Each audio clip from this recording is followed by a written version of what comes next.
Good night, everyone.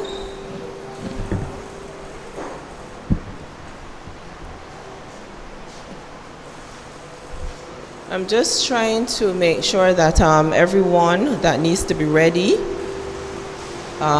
in fact ready for us to begin.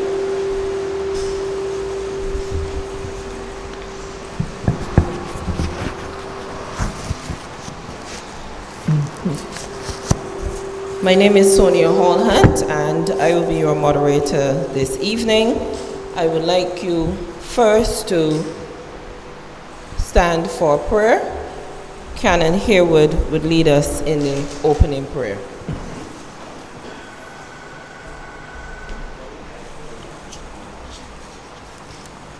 Let us pray.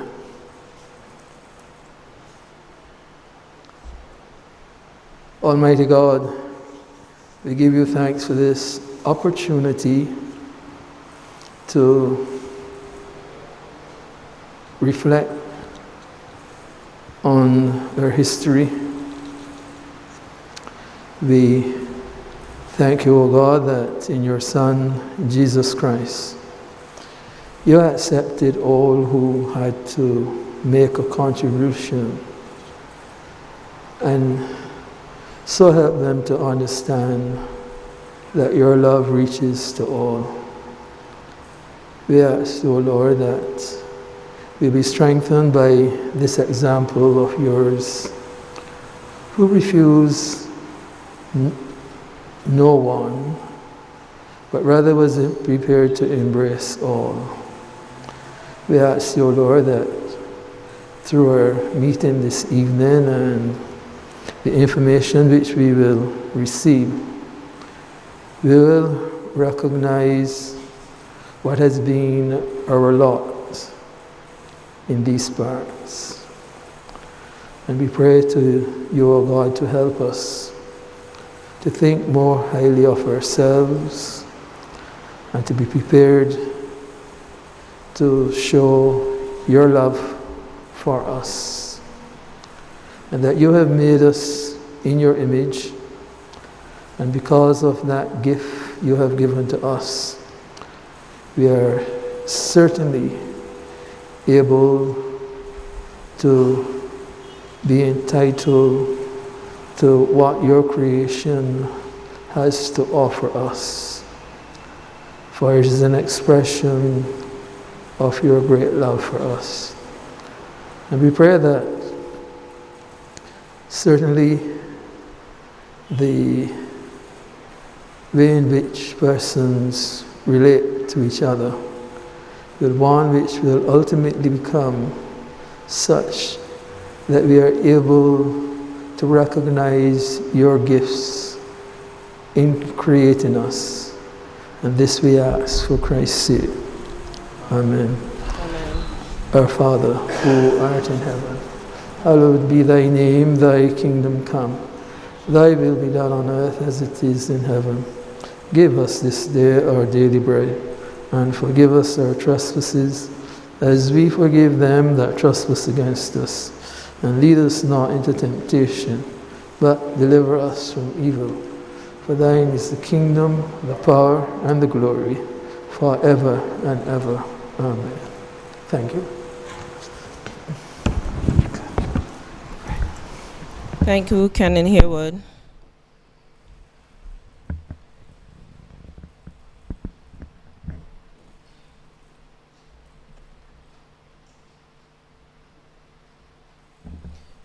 At this time, I would like to introduce our presenter to you.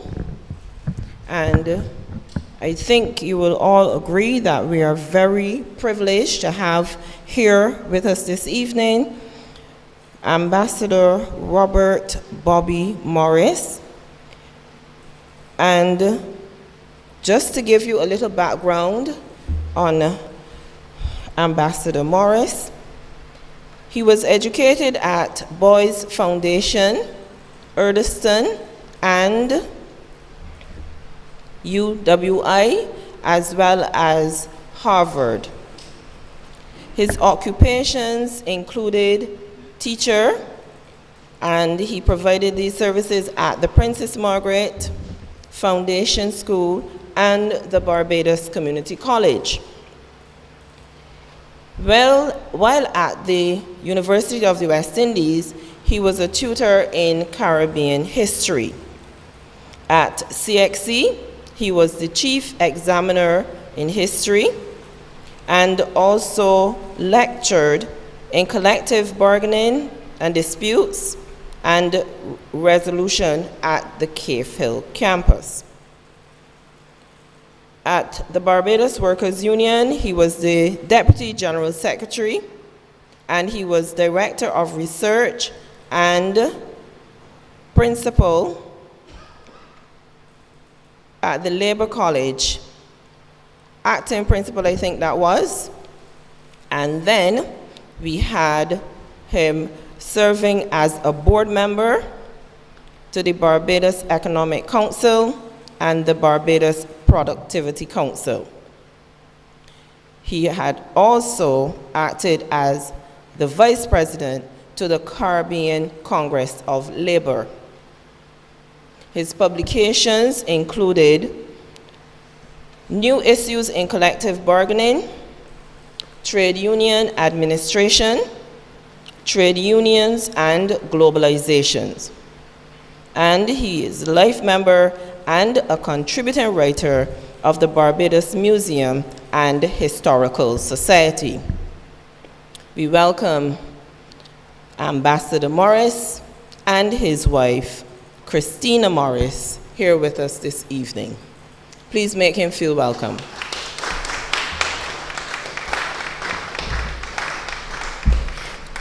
I will then allow him to take you through this evening's proceedings. Thank you. Thank you very much, Madam Chairperson, for your warm words of introduction. Welcome. I'd like to acknowledge and thank Reverend Brooms for offering me the invitation to be here. Thank Reverend Harewood for his words of welcome into a Christian community. See my friend Trevor, if I may use such a term, here with me this evening. Really good to see you.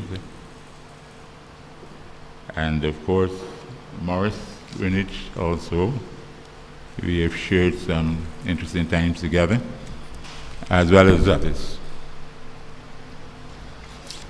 The theme that I have chosen, the topic I have chosen is education, yes, agitation, yes, but will there be change without violation? And I'm sure you realize that that is a take from Clement Payne, who came here for a short period of 4 months, but has been regarded as a person of tremendous value in terms of the transformation of Barbados.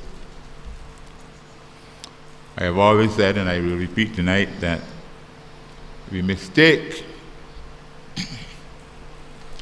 the events of the period if we do not put Mr. Payne in context.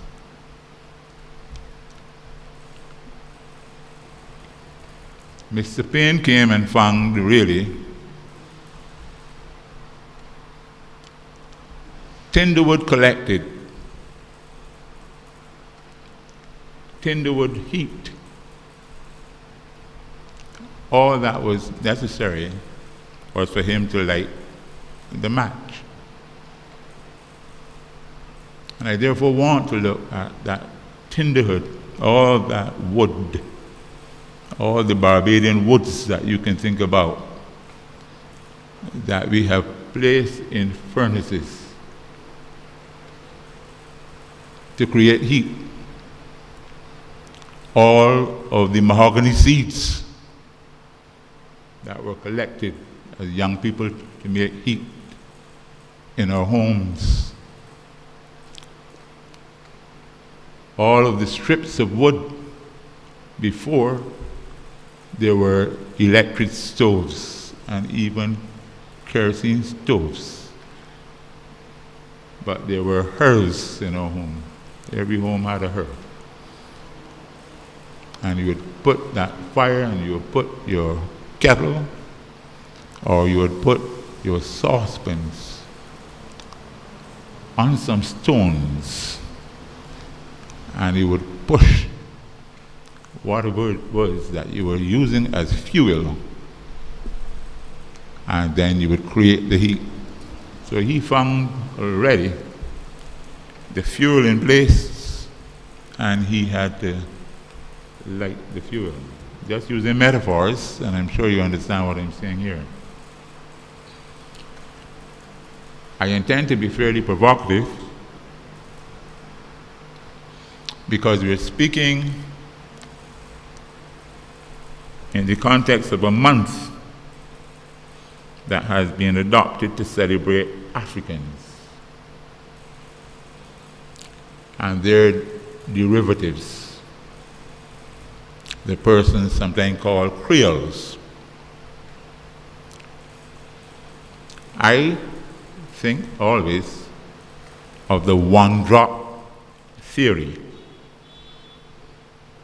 One drop of blood from Africa, and for me, you are African, because I believe that that is how the white people saw it. So all of the skin gradations that there were, and all the titles that there were, as far as those people who controlled Barbados were concerned, one drop of a blood that was from Africa made you African. So I talk here about Afro-Barbadians with all their different tints and all of their different shades, from coal black up to seeming white. That is the Afro-Barbadian to whom I speak.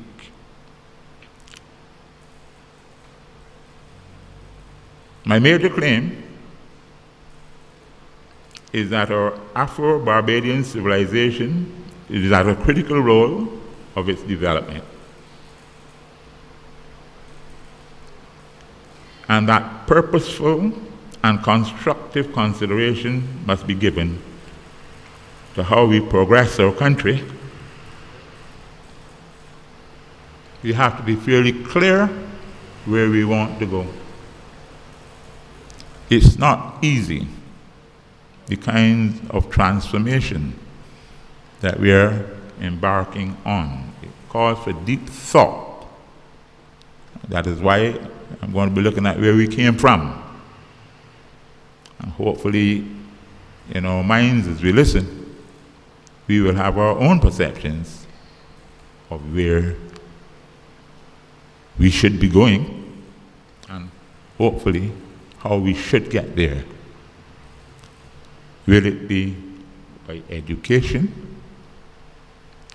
Will it be by agitation? Will it be by combination? And hopefully, and I really mean this, that it will not be by violation. Violation comes with a cost. From the history that I have researched, violation comes with a deep cost. And future violation will not be like past violation. The future is very different. The weaponry that is out there now is not the weaponry that was out there at any time before. And therefore, we have to tread very carefully as we navigate the future of this blessed country.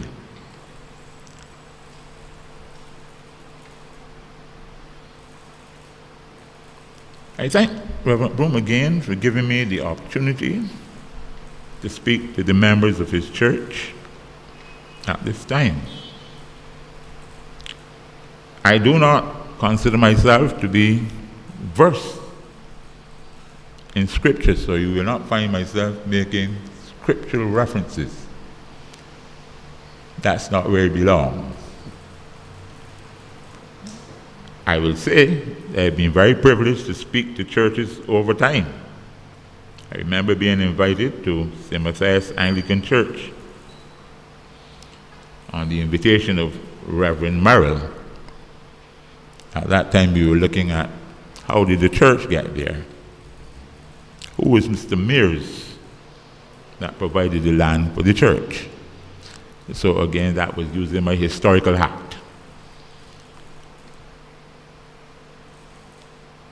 And then I've gone to St. Mary's and St. Luke's at the invitation of Reverend Von Watson, who was one of my students at KFL years ago. My very good friend has written a wonderful text. He has for his Christian name what I have for my surname. And he's written a very wonderful text on St. Mary's Church. In case you haven't read it, I believe there are copies around for people still to get.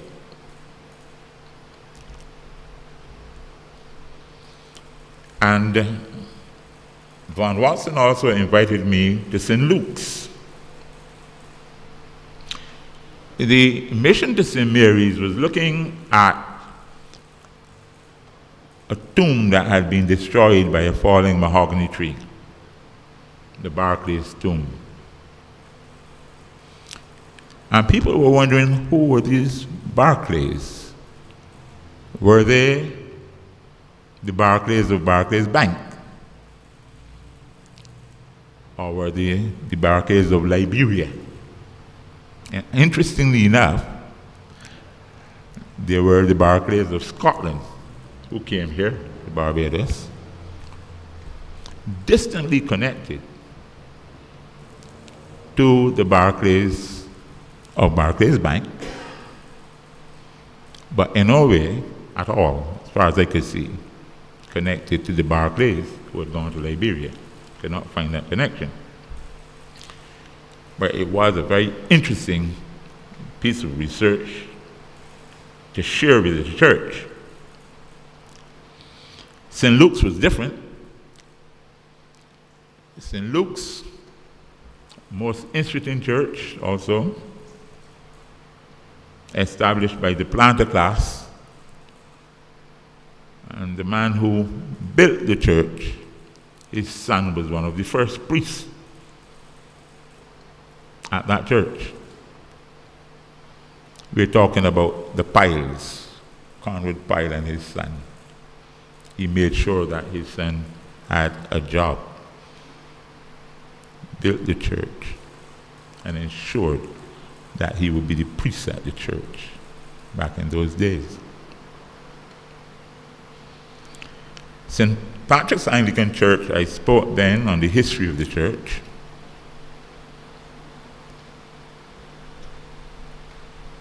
And out of that, I made a discovery. I'll speak to you briefly about it because of the wider theme that we're looking at in terms of the Afro-Barbadian.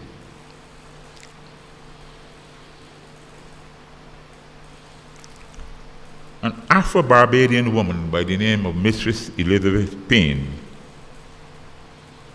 gave the land on which St. Patrick's Church was built. But history, written by whites, has recorded that the land was given by Bezzington Rees, a white man of Yorkshire Plantation.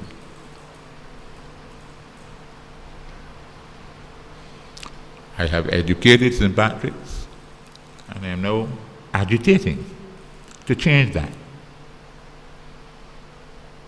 I think many of you are aware that 100 years after Archbishop Coleridge came in 1825. In 1925, a history of the Anglican Church was written.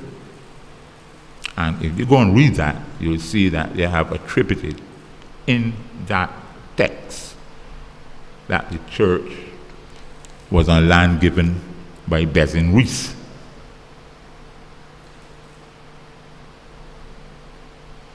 I have gone to the archives, looked at minutes of the Legislative Council, House of Assembly. I have all the documentation showing that actually Archbishop Coleridge accepted the land from Mr. Spain and agreed that the church could be put there. I have a page of the Barbadian newspaper. In 1843, 1 week after the church was opened, saying that it is on land that was given by Mistress Elizabeth Payne. But in 1925, a group of persons wrote that the land was given by a white man. I have to make a conclusion that two things happened. Either there was an error, genuine error, that the kind of research that should have been done wasn't done, or that nobody wanted to attribute the fact that just after slavery, a colored woman donated land for an Anglican church to be placed on. A colored woman, not just an Afro-Barbadian, but an Afro-Barbadian female. So we're doing everything possible at St. Patrick's to correct that error. We are not too far away from 2025. Not too far away at all. And it has to be done long before that. Because we have to be very careful in terms of how we use history. History is very important. And the history of Afro-Barbadians has not really been told. People of my generation did British history, European history. Very few of you have ever read Barbadian history. Very few. And that is serious business, and that is why some of us are trying to change that. Now, I need to look at 3 periods of history where change had to come through disruptive violation by Afro-Barbadians. And I hope that some of the information is not disturbing to you, but I will be sharing it.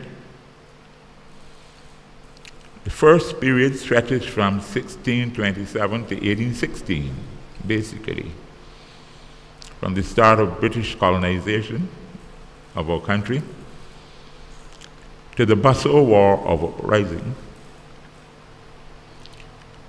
as it has been variously called. The Bustle War, Bustle Uprising, Bustle Revolution, Bustle Rebellion. Political scientists look at the meaning of the different terms that we're using. I will join my friend Henson Carter in calling it the Bustle War because of the intensity of what happened and the purposefulness and the result. But it is not generally known that as early as 1655, African slaves in the area of St. Philip, known as the Thickets, were out in revolt against the English. Now, those are African slaves. There will be very few Creoles at that time, because we're talking just a few years after settlement. But the African slaves in St. Philip in the thickets were out very early to show their displeasure at having been brought to this country. In 1661, just 6 years later on, the British passed an act which basically robbed Africans and Afro-Barbadians, those few at the time, of their humanity by using the law to characterize and classify them as things, as property. Chattel, the 1661 Act that was on our statute books did that to all of those persons who were there and all of them who came after until emancipation. They were chattel. They could be sold, bartered, their children owned by Englishmen. Now, if that doesn't cause any horror to you, it does to me, fundamentally. That human beings were saying that by law, they could pass law that made human beings like themselves things. It is really not easy for me to think of slavery as just some simple period that went in the past. It is a period that is most abhorrent to me.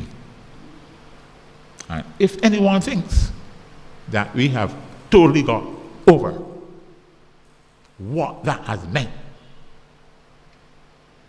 I ask any of you here to tell me the name of your great, great, great, great, great grandfather.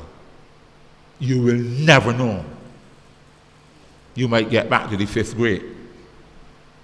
After that, there's a gap that none of us will ever know. Does that mean that we don't have family in Africa? Not at all. The white people who came here know their family in England. They do the tracing back to them. We can never, ever go back to find out which tree we came from, which branch we are. And that is very serious as far as I'm concerned. Because identity is one of the most important things that any human being can have. I've gone to some of the homes of some racehorse owners and seen the pedigree of their horses displayed going back for generations. And we can't do that. We should understand exactly what was done to us. It's been a very serious thing.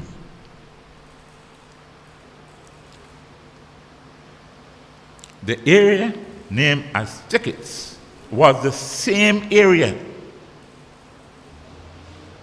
where the slaves under the leadership of Busso, and I stress Busso. When I went into the documentation, I did not see an A. Please don't call me Roberta, because I will not answer. I will not accept. My name is Robert.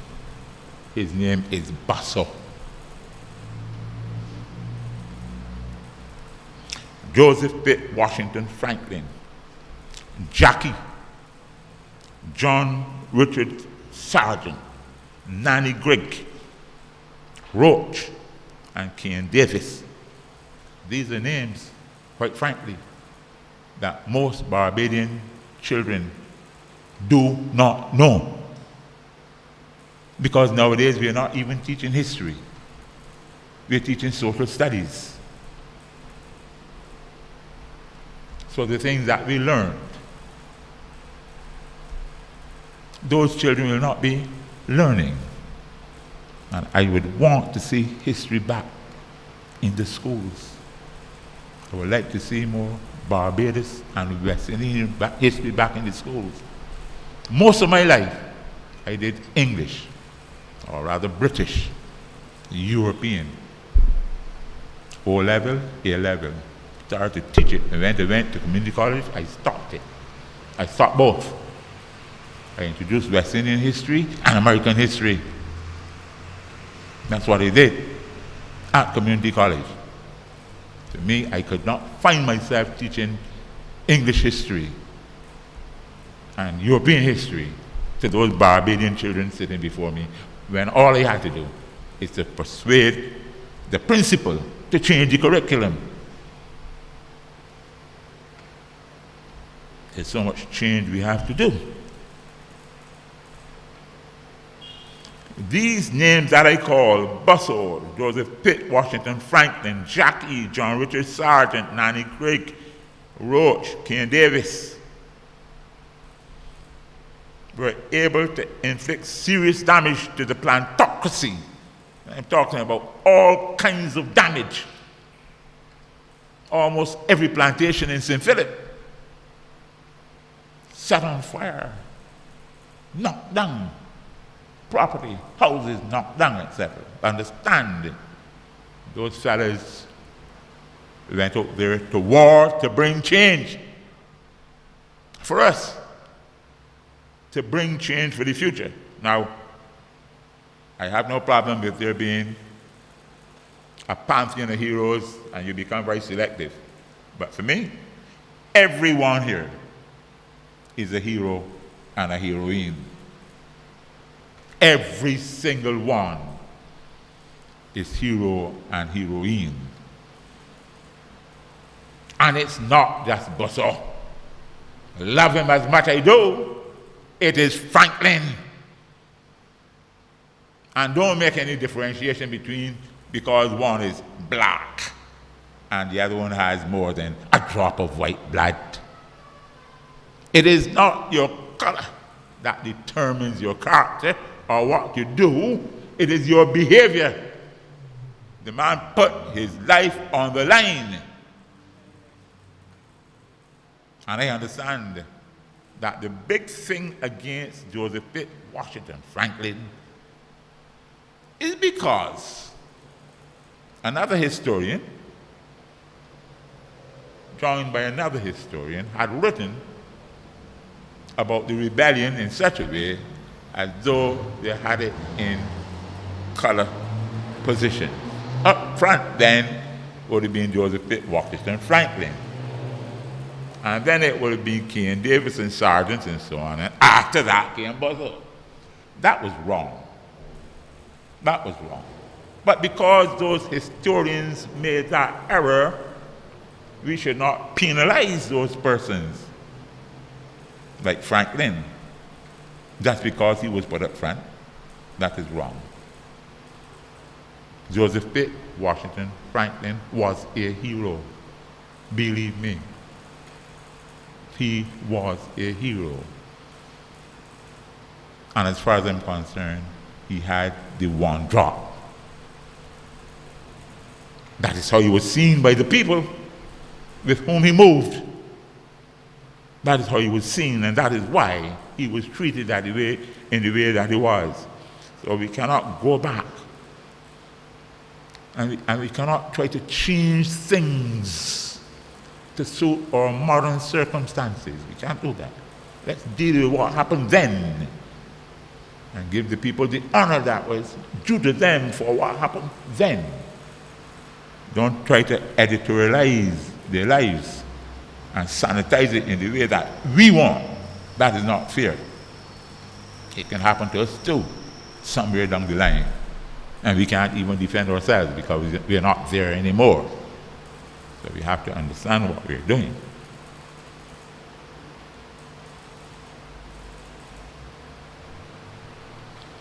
Elsewhere in my writings, I have linked the black uprising with that of the poor whites, led by the lords and the Briggs in St. Philip, who had disrupted the powerful oligarchic white families in St. Philip. They go together. Thomas Briggs and John Hall Lord, the brother of Sam, as everybody knows Sam Lord's castle. These were poor whites, basically within the Barbadian context. And they rose up against the Barrows and other upper class plantation owners, the Weeks, a whole lot of them, the other plantation owners who were the oligarchs of St. Philip. And they knocked them out of the vestry and out of the House of Assembly just before the 1816 rebellion. So it was a ricochet thing. The poor whites rose up, and then the free colors and blacks did the same.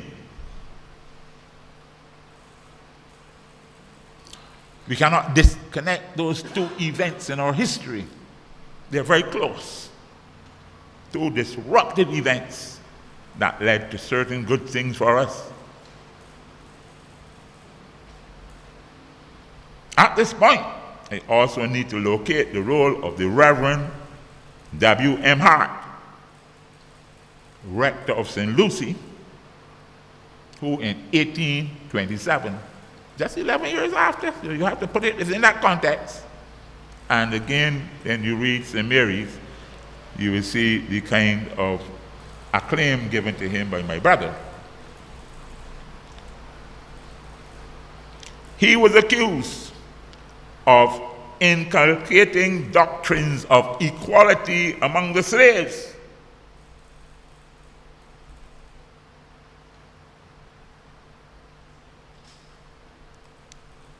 Inculcating doctrines of equality among the slaves,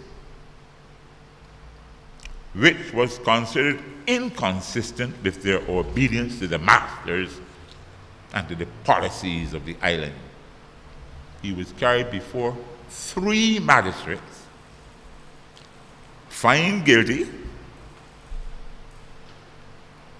and fined a shilling.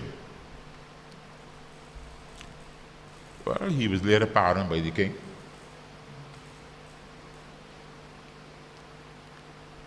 But anytime one man is willing to stand up and be different, putting his life on the line, understand you're talking hero status.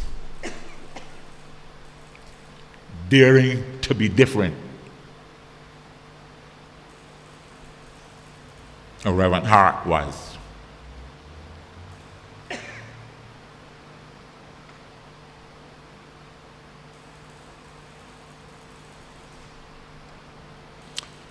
Now, that kind of activity going on in Barbados prepared the way for persons like Samuel Jackman Prescott,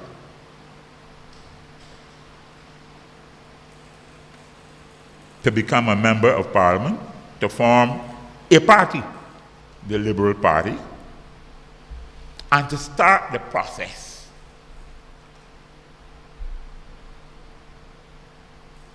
of showing people with 1 drop or more what they were capable of doing. Moving past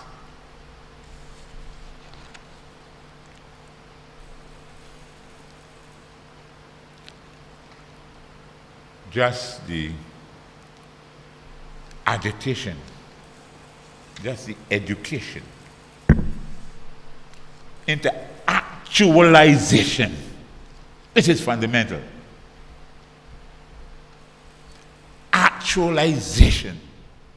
And once we all understand what it means to be able to establish a party at that time, 1843, a party when there was still, generally speaking, in the community, among those people who were controlling the perception that we were inferior people. These are inferior people. And that inferiority was intended to say that we didn't have the brains either, you know. We're naturally ignorant. No matter what you did with these persons, they could never have the capacity that we have. So it's always that we should keep them, to help them, to build them up, because they do not have the capacity. Here we are now, here we are, everybody here, everybody here. Most of us, university degrees, whatever else. Our children doing twice as well as we have done. But then, there was this concept, this limited concept, that all those adults working with them were inferior, incapable, and that there was nothing that could bring them to the same level as these guys up here. And all they had was color. That's all they had. And power.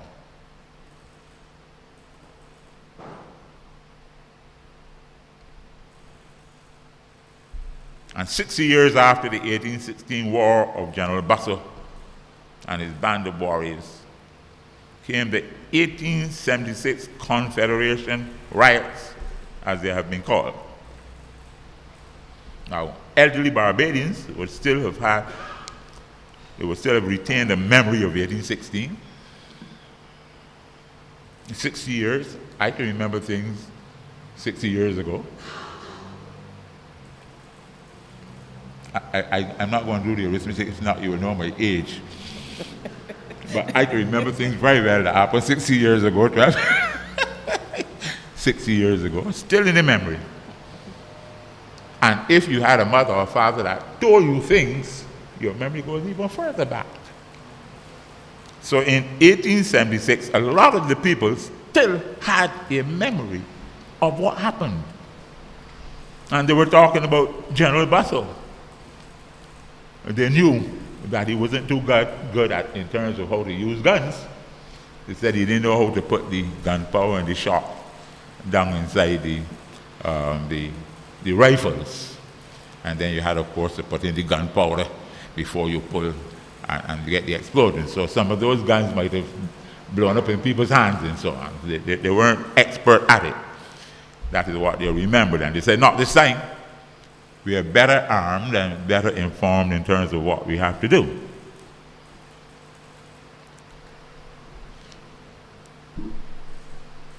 Persons of our generation, we really have not had any contact with persons who lived in these two early phases.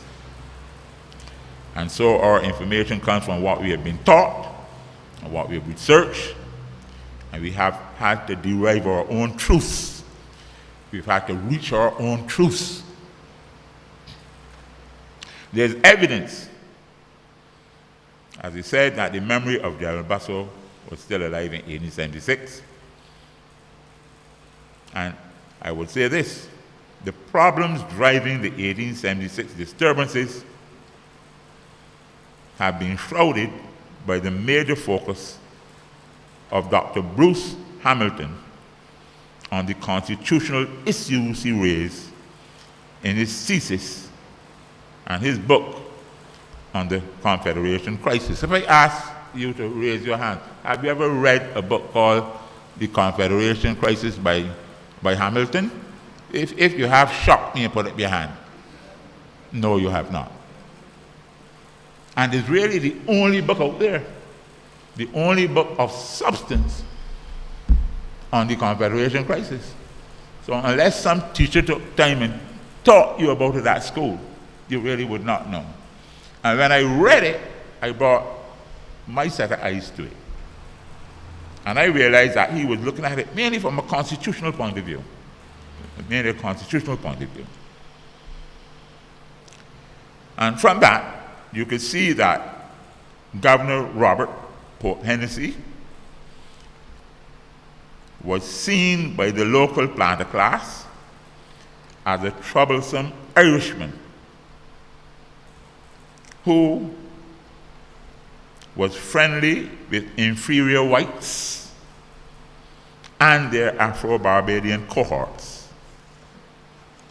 who were being used to reduce the significant measure of autonomy white Barbadians enjoyed.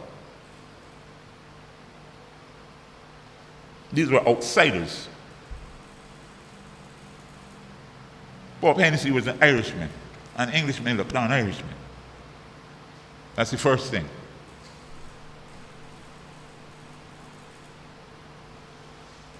So they would not have had the same respect as if he were an English lord that was sent down there as their governor. That's the first thing. But you have to be very careful with the British too. The British really wanted to take away some of the power from these local whites. And that is why they sent Pope Hennessy down here to do it. They had got Sir Benjamin Pine to do it in the Leeward Islands. And they sent Hennessy down here to take it away, because what they wanted to do was to put Barbados in a confederation with the Windward Islands. And the Windward Islands had just been basically captured from the French. They weren't even speaking English, most of them. There were a lot of French speakers, Tobago, you're talking about St. Vincent, you're talking about Grenada, etc. They were not highly developed. They were not highly developed. So Barbados didn't want to be part of that, because Britain really wanted to make Barbados what they call a crown colony. You would have been controlled by the crown. And they felt that they would have been forced to roll back all the power that they had developed in assembly.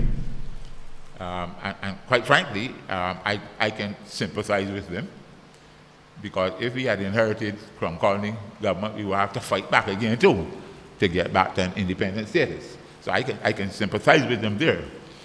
But I believe that the British really wanted to humble them, to bring them down, because I think the British were beginning to feel that the Barbadian whites were getting a bit too big for their boots. I believe that they wanted to give them a lesson, teach them a lesson of humility. And it was very clear too, very, very clear, that in terms of looking after the black population, they were doing a dreadful task. Now, I see it very much from the point of view of the blacks at the time. And I think the blacks at that time were looking at something else. They were not too concerned about the constitutional issue, because they couldn't even vote. They didn't have the right to vote. They were perhaps looking forward, as they were told by Pope Hennessy and others, you will get some land, because they didn't have any access to land in Barbados.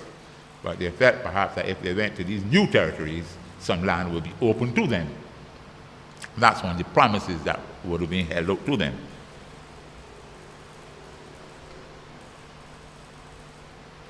The reality is that when you look at who was involved again now, from the point of view of giving some sustenance to the blacks It was no other than Thomas Graham Briggs, whose great-grandfather had been the man that upset the whites in St. Philip. So it's a continuity. Continuity. And as far as once you recognize that in Barbados in those days, the Sealeys, the Skeets, the Clarks, and a whole lot of them that could trace their history right back in the planter class. Look down at the Briggs and Son that only got a plantation, a small 100-acre plantation in the 19th century. And these are guys who had large plantations were very early. So that class thing was very dominant, that feeling of superiority and inferiority. So for Briggs to be aligning himself now with Pope Hennessy. And remember, Briggs was on the council with Sir Benjamin Pyle in the Leeward Islands, because Briggs had left Barbados and he owned several properties in the Leeward Islands. He owned all the leaves basically. A very wealthy man. He was a very wealthy man.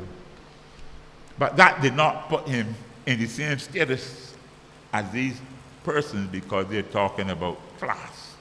They will consider themselves to be oligarchy, high class. Briggs is a fellow who just was coming up. He was moving rapidly and creating a lot of wealth, but for them, he did not have the class that goes from that history in their lives.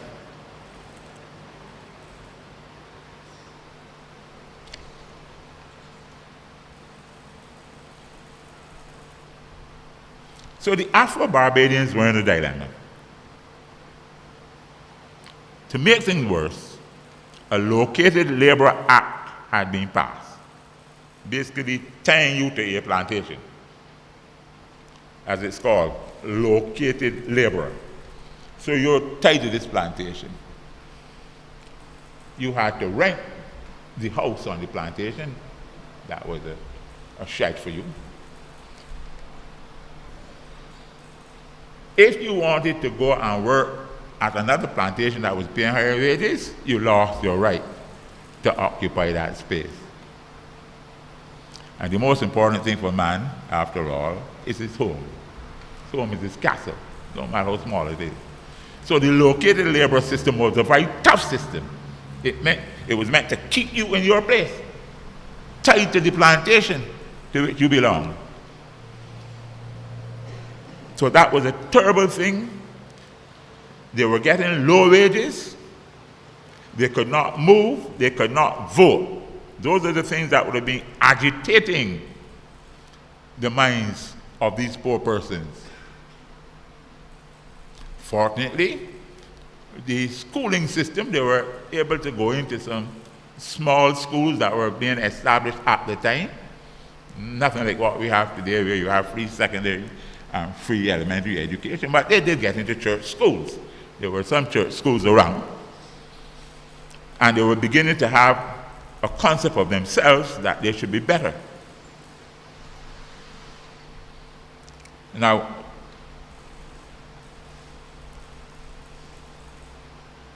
it is difficult to tie down in the same way as we've been able to tie down Joseph Pitt, Washington, Franklin, and Bosseau, who the leaders of 1876 were. We know that there were two brothers, two black boys called the Dottin brothers. We know that. Their names are there in the reports, and they are very, very aggressive, moving around and fighting all through St. George, etc. But then they disappear from history. My understanding is that they were able to slip away from Barbados. That's the understanding that is coming out of our researches. But then, in addition to them, there was a colored Dottin man, John Thomas Dottin, who was the right hand to Thomas Briggs. So you have the two black dottings, and then you have a colored dotting whose names were being called in terms of being ringleaders in these disturbances.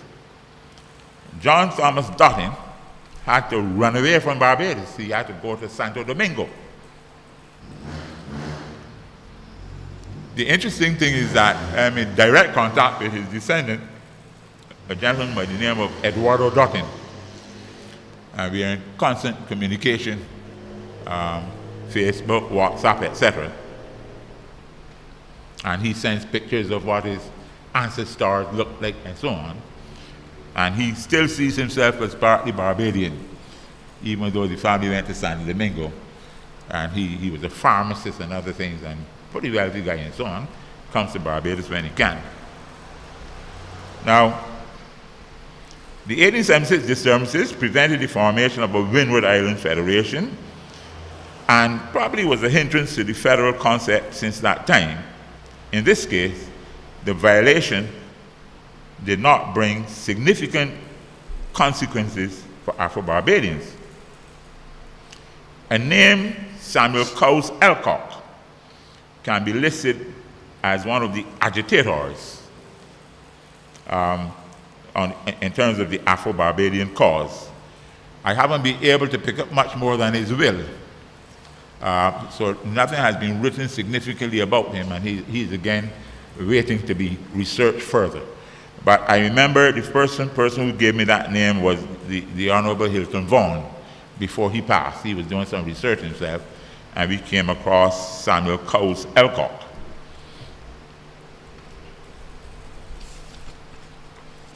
And this takes us to the third cycle of education, agitation, and violation, which ended in the disturbances of 1937. So we're coming closer to our time. Now we call names like Jabez Dixon, Professor S. Arlington Newton, Harold and Reginald Wilson, Charles Duncan O'Neill. I call John Beckles, Marcus Garvey, Clennell Wickham, Clement Innes, Edgar Morris, J.D.C. Ramsey, K.N.R. Husbands, William Marshall, Yarrell Ward, Chrissy Brathwaite, Clement Payne, Menzies Chase, Brains Allen, Ulrich Grant, Alexandrina Gibbs, Hilton Vaughan, Winter Crawford, and there are many others who belong to institutions like the UNIA, the Working Men's Association, Barbados Progressive League, the Congress Party, and so on. Forerunners of the two major parties that we have today, the Barbados Labour Party and the Democratic Labour Party. Again, these are names that many Barbadians do not know, that many children do not know. And I believe that we have a duty to get information and share with them so that they will know that these are the persons who brought us to where we are. It's fundamental that they understand that you don't get to the stage where we are as easily as some people might think. It's a very difficult thing. It costs lives, it costs efforts, and so on. A lot of struggle, a lot of education to move forward. Well, just pick out a few of them. You may have heard about Professor S. Arlington Newton, you may not. He was a man who taught at Harrison College. He could read and speak Ge'ez, the language of Ethiopia. He left Barbados and he worked throughout the Leeward Islands and the Windward Islands, pushing the cause of black people. He didn't keep it here. He went to the other islands of the Caribbean, pushing the cause of black people. And I'll call two names.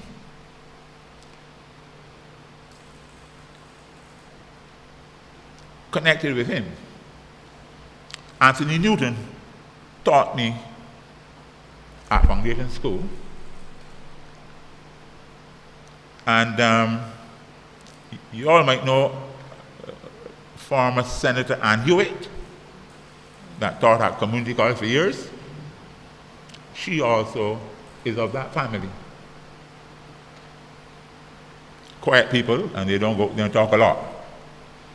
But they know their family, and that is why they live a certain way too. They have a lot to represent.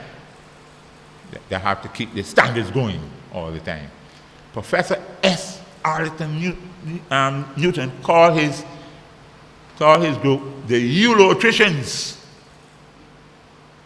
League. I didn't know the word, checked the dictionary, and found that eulogician are people with woolly hair. So I know he belonged to that league. The people with woolly hair, eulogician. I'd never heard it before, and I had to go and look for it. So Newton was around in the 1910s and 15s, etc. At the same time when a man called Marcus Mosiah Garvey was around. And believe me, we can do lectures on Marcus Garvey. Lectures on Marcus Garvey and what he did for our people. Lectures, not one or two, in terms of what he did for our people. You might not know about Harold and Reginald Wilson. He's related to James Wilson from the funeral home and so on. He's related to them. I think Marcy told me that he knows the family fairly well. And he had a friend from then that was in England or something like that. Mm-hmm. When we get a chance to talk, Morris might tell you a little bit about about them. He knows about them. John Beckles, I think we all would have heard that name at some time. He was a very powerful person back in his day, representing for black people.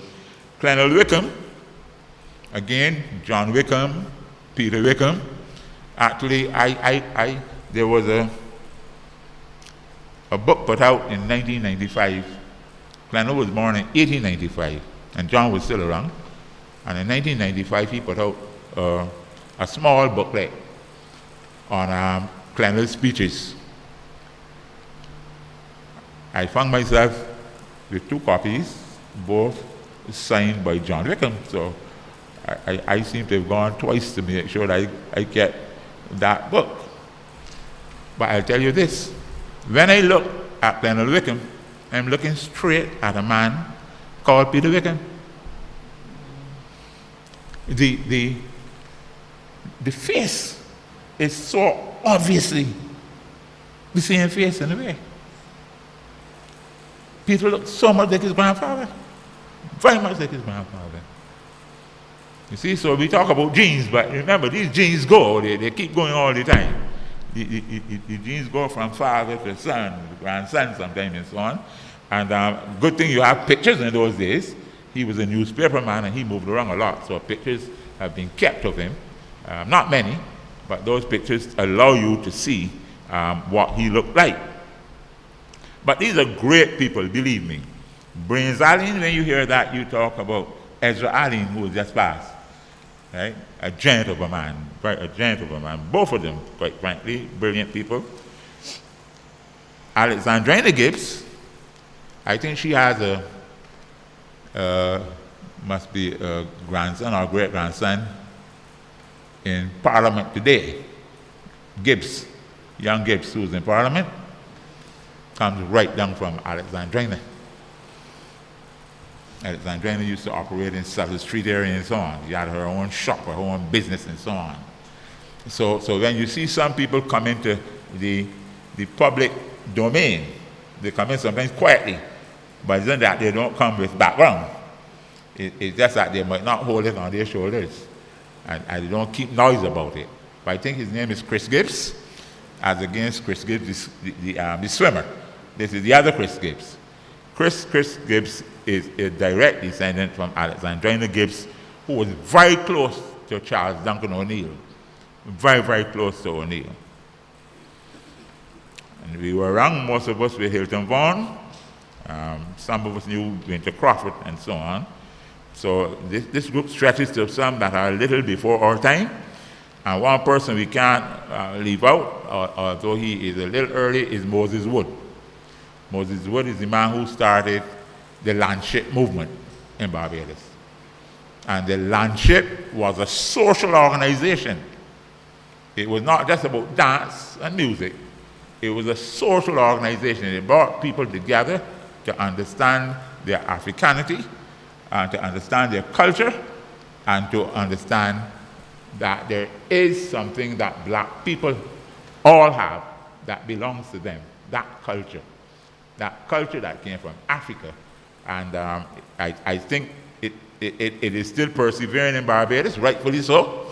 We have to make sure that things like the landship do not disappear, that our children get to recognize that that is part of our cultural continuity.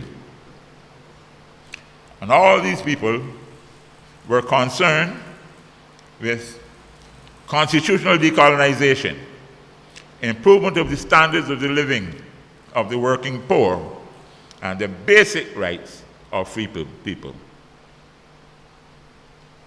A number of factors have to be taken into consideration as we examine Afro-Barbadian realities at this time. Now, access to secondary education for local Afro-Barbadians were to schools originally intended for poor whites, Combermere, Harrison College, all of them. Foundations were intended for poor whites, but gradually had taken in Afro-Barbadians who, and I make this comment unashamedly, who were swiftly transformed to share the same value perspective of the colonizing ethnic group. It was hard to go through Harrison College. It was hard to go through Lodge. It was hard to go through Combermere Foundation without feeling that you were great. And you know what I mean by great? That you were different from all those people who only went to primary school and so on. You were a chip above everybody else. And if you went to a particular group of them, that feeling continued very, very strongly, because that is what education does. Education and socialization are the same thing. You become what you are taught to a very large extent, and you act out what you have been taught to a large extent. And that can change you. It can transform you. Now, I'm not putting any valuations, good or bad. Remember, I'm not saying anything about good or bad. I'm saying that these things happen and they transform. The provision of scholarships from primary to secondary and from secondary to British universities created a waiting group of persons ambitious to join with and share power with the former masters. The ones who went to university in England were intent, when they came back here, we're going to join them and take over from them.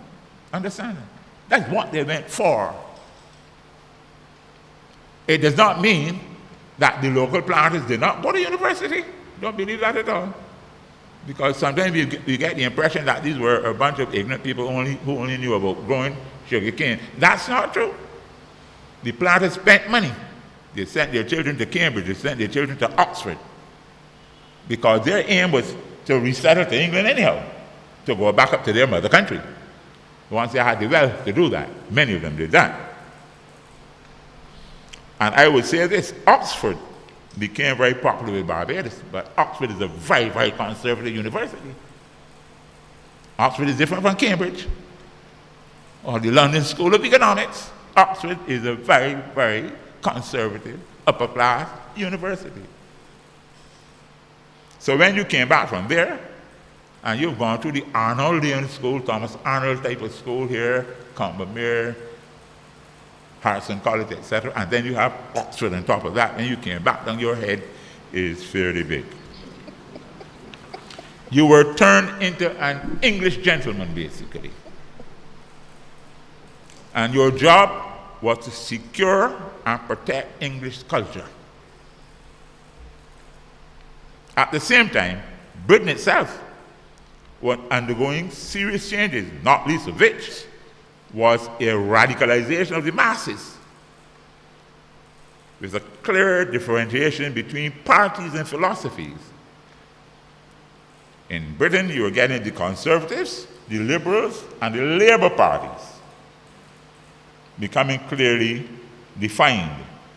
And there were allied social groups, probably best explained by people like Karl Marx, for instance. The groups were landowners, business people, and those who sold their labor, basically. So that terms such as radical, progressive, reformist, socialist, communist, all these terms were coming up to differentiate between people, to differentiate between political philosophies and institutions. And intellectuals and political activists like Karl Marx and Lenin and Stalin and others applied terms like bourgeoisie when they were talking about classes. They're saying that the bourgeoisie are the people who own businesses. The proletariat are the ones who sell their labor. The two major classes as far as these scientists are concerned, the two major classes, the bourgeoisie, they own and control, and they'll have to purchase labor from the proletariat. And then in between there will be like the intellectuals, etc., and the priests and others. And they're providing service functions, basically. Service functions. A man called Gaetano Mosca from Italy wrote of the political class. Now, I always tell persons that I am a proletariat. I am a member of the proletariat. I believe in that system of understanding how societies are structured. I believe that Barbados is structured with the bourgeoisie and the proletariat. I believe I'm a member of the proletariat. And I therefore function in keeping with that thought. Being a politician does not put me in a class. It's a category of work that I have done. My class is that I come from the working class. I want to be very clear about that. I did not come from the bourgeoisie, the planter class, or the merchant class. That's not where I belong. There are people who can say that without any doubt in this country. I come from the proletariat. I belong to the proletariat. I was born into it. We get educated, and we have choices with that education. We have choices to stay with that class or move to another class, depends on what we have done with our lives. But to me, to become a politician does not put me in a class. It's a category of people who are involved in offering service in the country. A class is a different thing altogether. I believe the Marxian analysis of a class is the only one that makes sense to me. Now, Max Weber talked about a different type of class. He talked about upper class, middle class, and working class. So he now defines you in strata based on where you went to school, who your parents were, how much money you have, what education you have, etc. And especially what your income is. So if you're working for X to X, upper class for you. This split here, middle class for you. You're under that, you're working class. Right? Lower class is called them. Upper, middle, and lower class. Now, that's a stratification. That's a stratification. Top, bottom, down. There's an apex that you build, and so on. And there's some movement, but little between those. Not me. I am saying the world is divided as a mass of people who own and control. A mass of people who own and sell their services is not structured like in a stratum. I don't see it that way. There are two competing groups with different interests My interest is to get as much I can have, and if I get you to do the labor, then you do it. That is not a stratified thing. It's not a stratified thing. It's competing. It's against one another. We have different interests. What you want from you is your labor. Now you get that, I can then put it with all the things that I inherited and get more wealth. And my job as the proletariat is to try to see if I can shift some of the wealth from you to my side. That's what it is. Basically, that's how I see it. And that is how I've always seen my life, because I believe that we have to function in such a way that we have a view of who we are if we are to make any contribution for ourselves and to ourselves, because you cannot make contributions for others if you don't know what contribution you're making to yourself first. I think that's very important. So I know where my loyalty is. And that does not mean that anybody else is not somebody that I respect. Nor does it mean I don't have a lot of admiration from people who are in the other groups. They're just not me. They're different. And that is how the world is anyhow. But you deal more with your own people and relate to them more and have a different affinity to them than you do to the other group. That's how I see it. So all this ferment, all this differentiation and so on, was showing that mankind had developed this propensity to differentiate, classify. And then they started talking now about races. And there's only one race, the human race. Everything else you're talking about is ethnicities. There's no white race and any black race. We're men and women. But then they started breaking down that the white race is superior to the black race.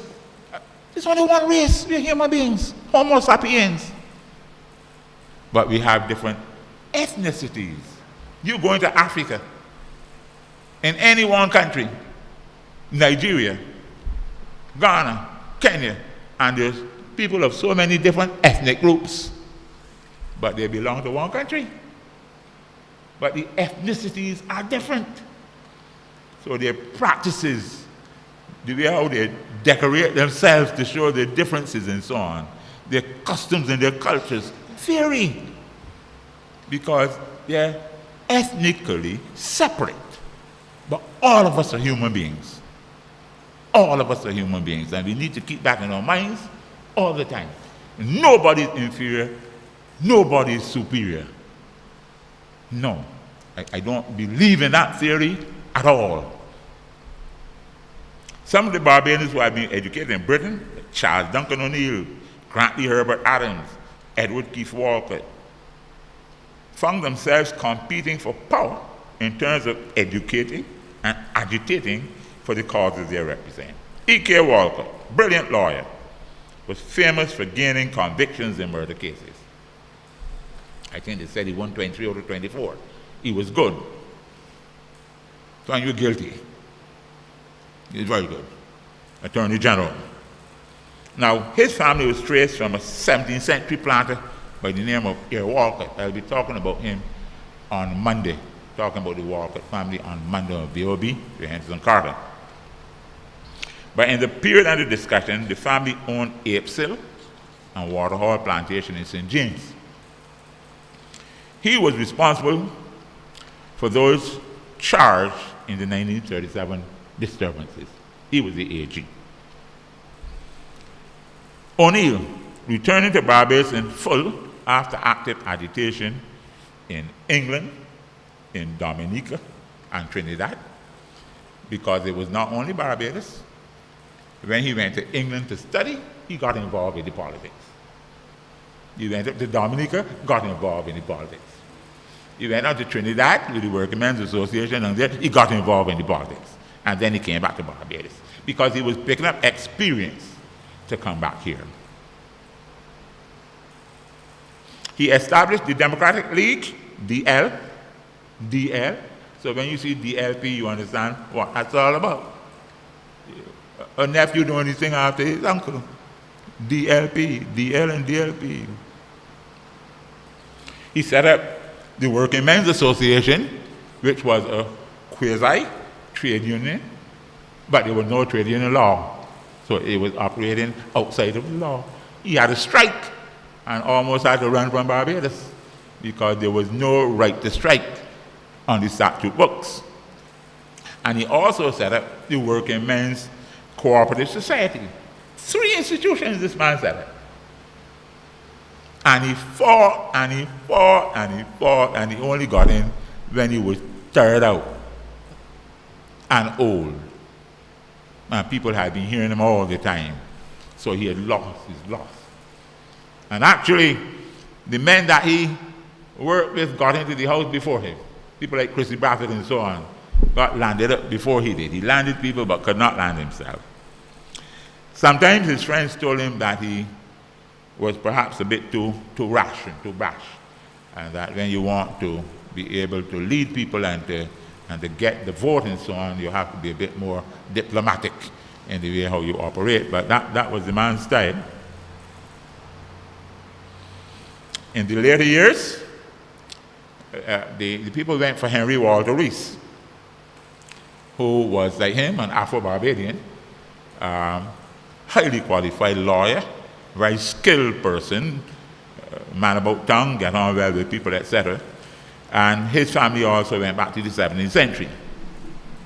And when both O'Neill and Rees died in the same year, 1936, the floodgates were open. Imagine your 2 leading lights dying in the same year. The people who have been taking that fight disappearing from the scene. And then on to that scene, of course, came Clement Osborne Payne. Ground already rolled, man. So bats can fly, balls can get hit all about the place because the work had been done by those gentlemen already. Clement Payne only had 4 months in Barbados, understand? So it couldn't be that he did so much in that time, but he found the wicket well rolled. But let me say this too. The interwar period, the period between 1918 and 1937, the conditions facing ordinary Barbadians were dire. Unemployment was high. And even though there was some outlet to Panama, Guyana, the Windwards, etc., the strain was heavy on the poor. Cost of living went through the roof, and it was very difficult to live in Barbados. Sugar was not doing very well at the time either, and therefore the crops were not providing the kind of employment that the workers wanted. So Clement Payne came in, and he did give that famous statement then: educate, agitate, but do not violate. It didn't happen. It didn't happen. Now, again, a lot of us have been researching to find out whether he came or he was sent. Some people feel that he was sent by Butler, because remember, Trinidad had gone out on disturbances before Barbados. It had started in 34 in St. Kitts, and it was coming down the line, you see. So some people feel very strongly that he was sent. But we don't have any documents saying that. We don't have any proof of it. But people believe that he was sent down here to mobilize and come back. He did a good job. He did a very good job when he was here, because obviously he became very popular. Some things he did that people might not like. I use a term that has been used by Mr. Hoyes, because he said basically that Grantley Adams did a Saul to Paul change. That's what he said. He did a Saul to Paul change. Now, I think we all know who Saul was, and we know who Paul was. And we know if we change from Saul to Paul, that's a real change in truth. So I leave that to Mr. Hoyes. He and I have differences in terms of when the change came. But really what he's saying is that in the early days, Mr. Adams was really not too much with the working people.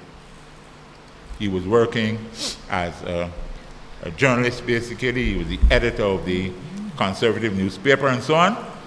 A man has to live to survive. And that's how he explained it, quite frankly. And he's an Oxford man, all that. But he changed. And I don't think anybody can doubt that. The question is, when he changed, why he changed, and to what did he change?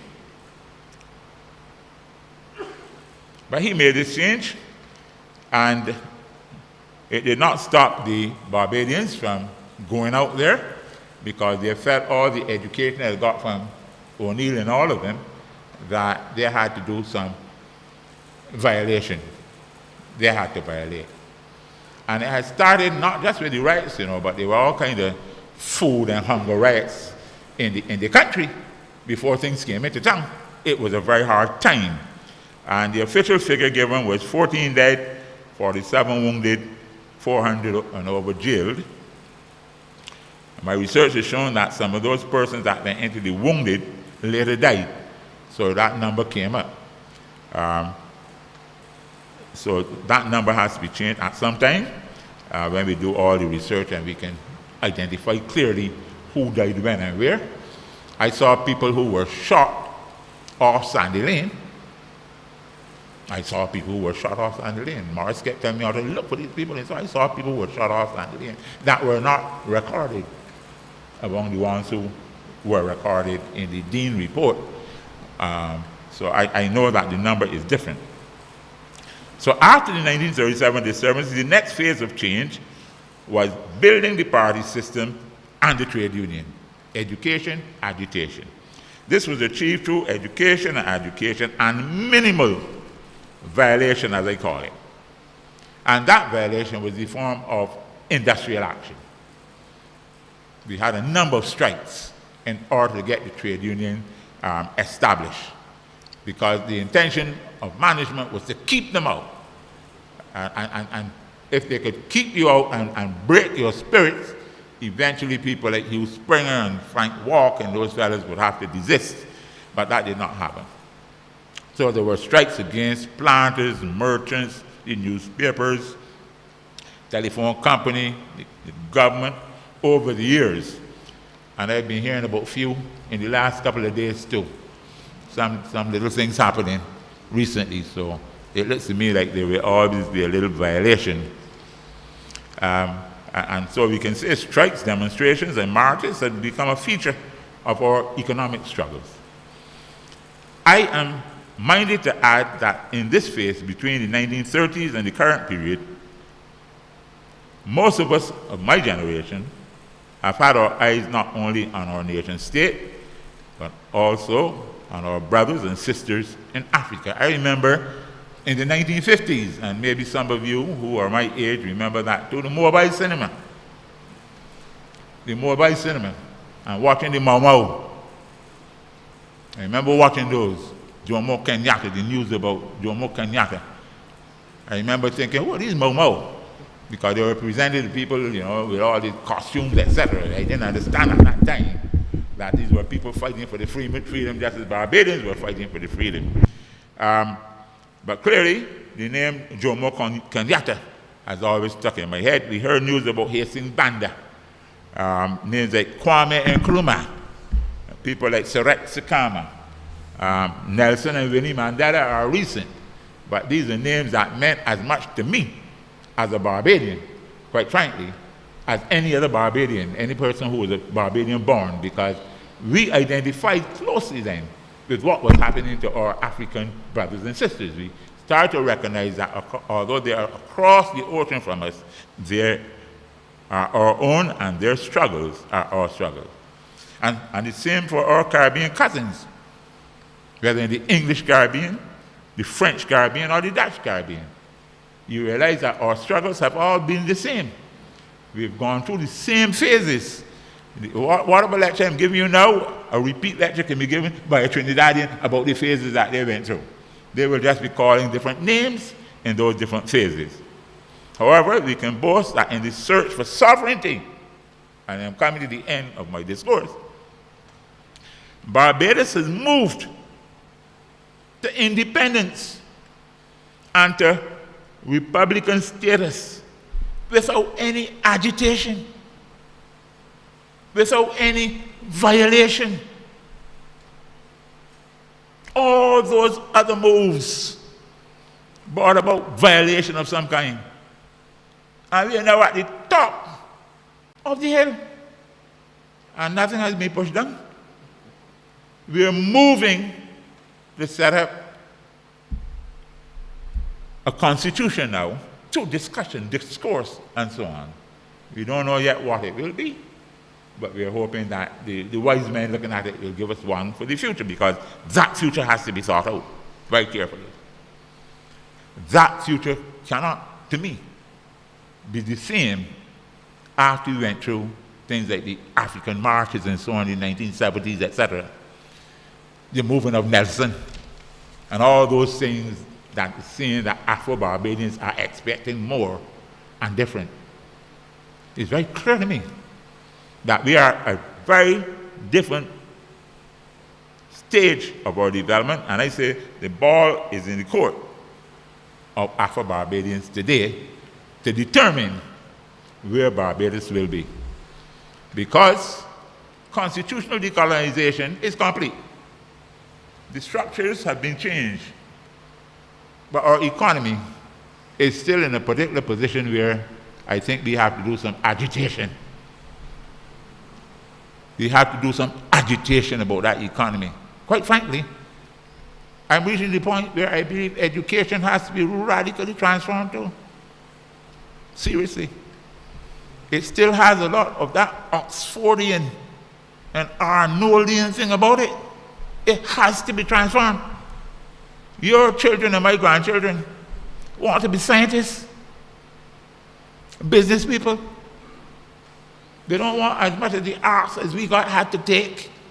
Not that you will ever leave out those things, but believe me, what we want are entrepreneurs here. We want business people.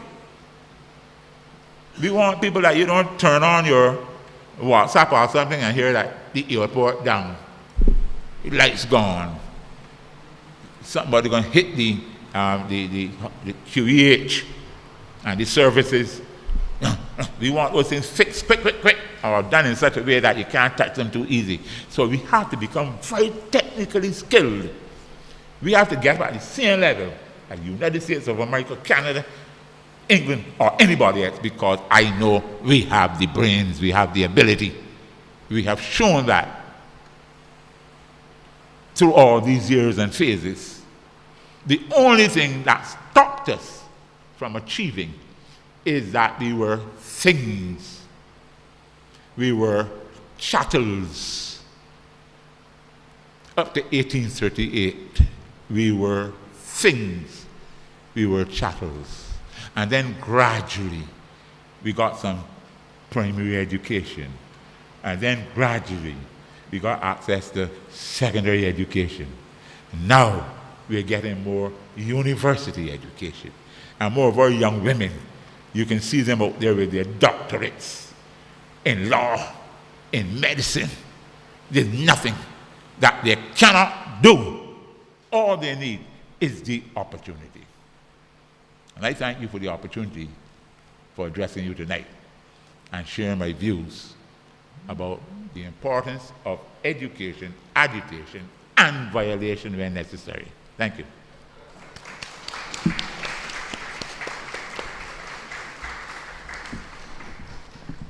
Indeed provocative.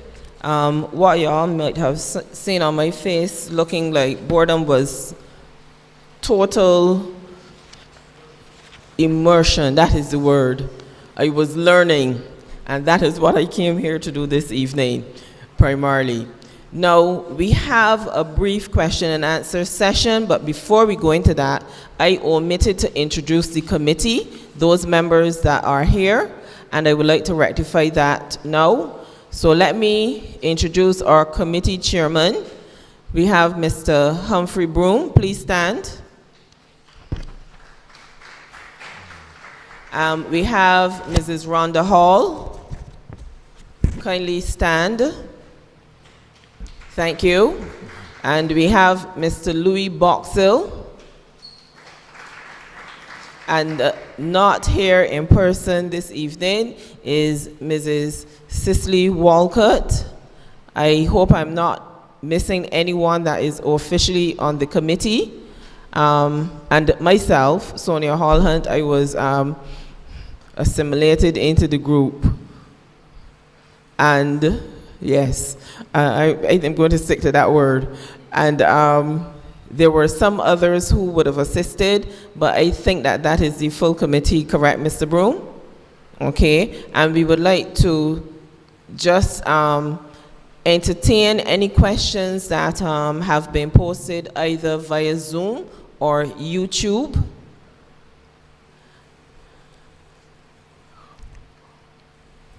Or to make any comments, if you will. Or if anyone here has any comments. Yes, sir. We have the microphone in the center, if you would care to utilize that there. But you also have the mask there, and I want to ensure that our persons watching can see as well.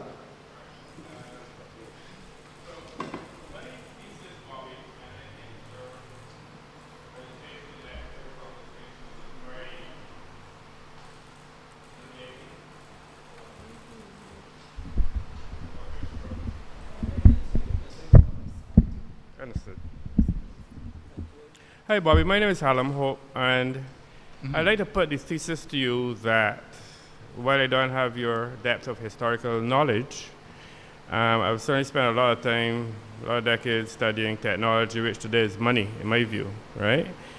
And I resonate with everything that you're saying about creating generational wealth, especially among the youth. But my thesis is that we really have not moved very far since slavery. We might have different clothes and whatever, and maybe some might have houses and that sort of thing.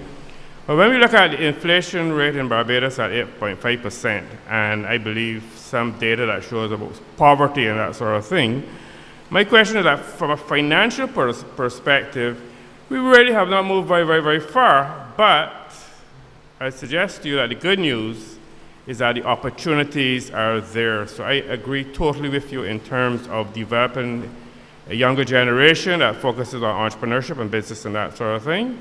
And I just kind of wondering if you could just elaborate a little bit on that, what that you finished off with about, you know, going forward and the need to focus on generational wealth and entrepreneurship. Could you just elaborate a little bit on that? Thanks. Well, first of all, Mr. Hope, I would have to say that I agree with you. The area where we have done least well in is in the transfer of wealth to, if you want to say, ordinary Barbadians, Afro-Barbadians. And I never thought, quite frankly, that it would be a simple thing to do, because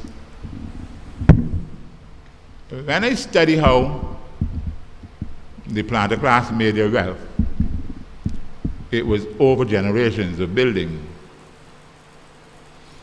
And therefore, if you did not have that time to build, as people like ourselves, where would you get the wealth from? And the reality is, therefore, you always have to start looking at, let's say, post-1839.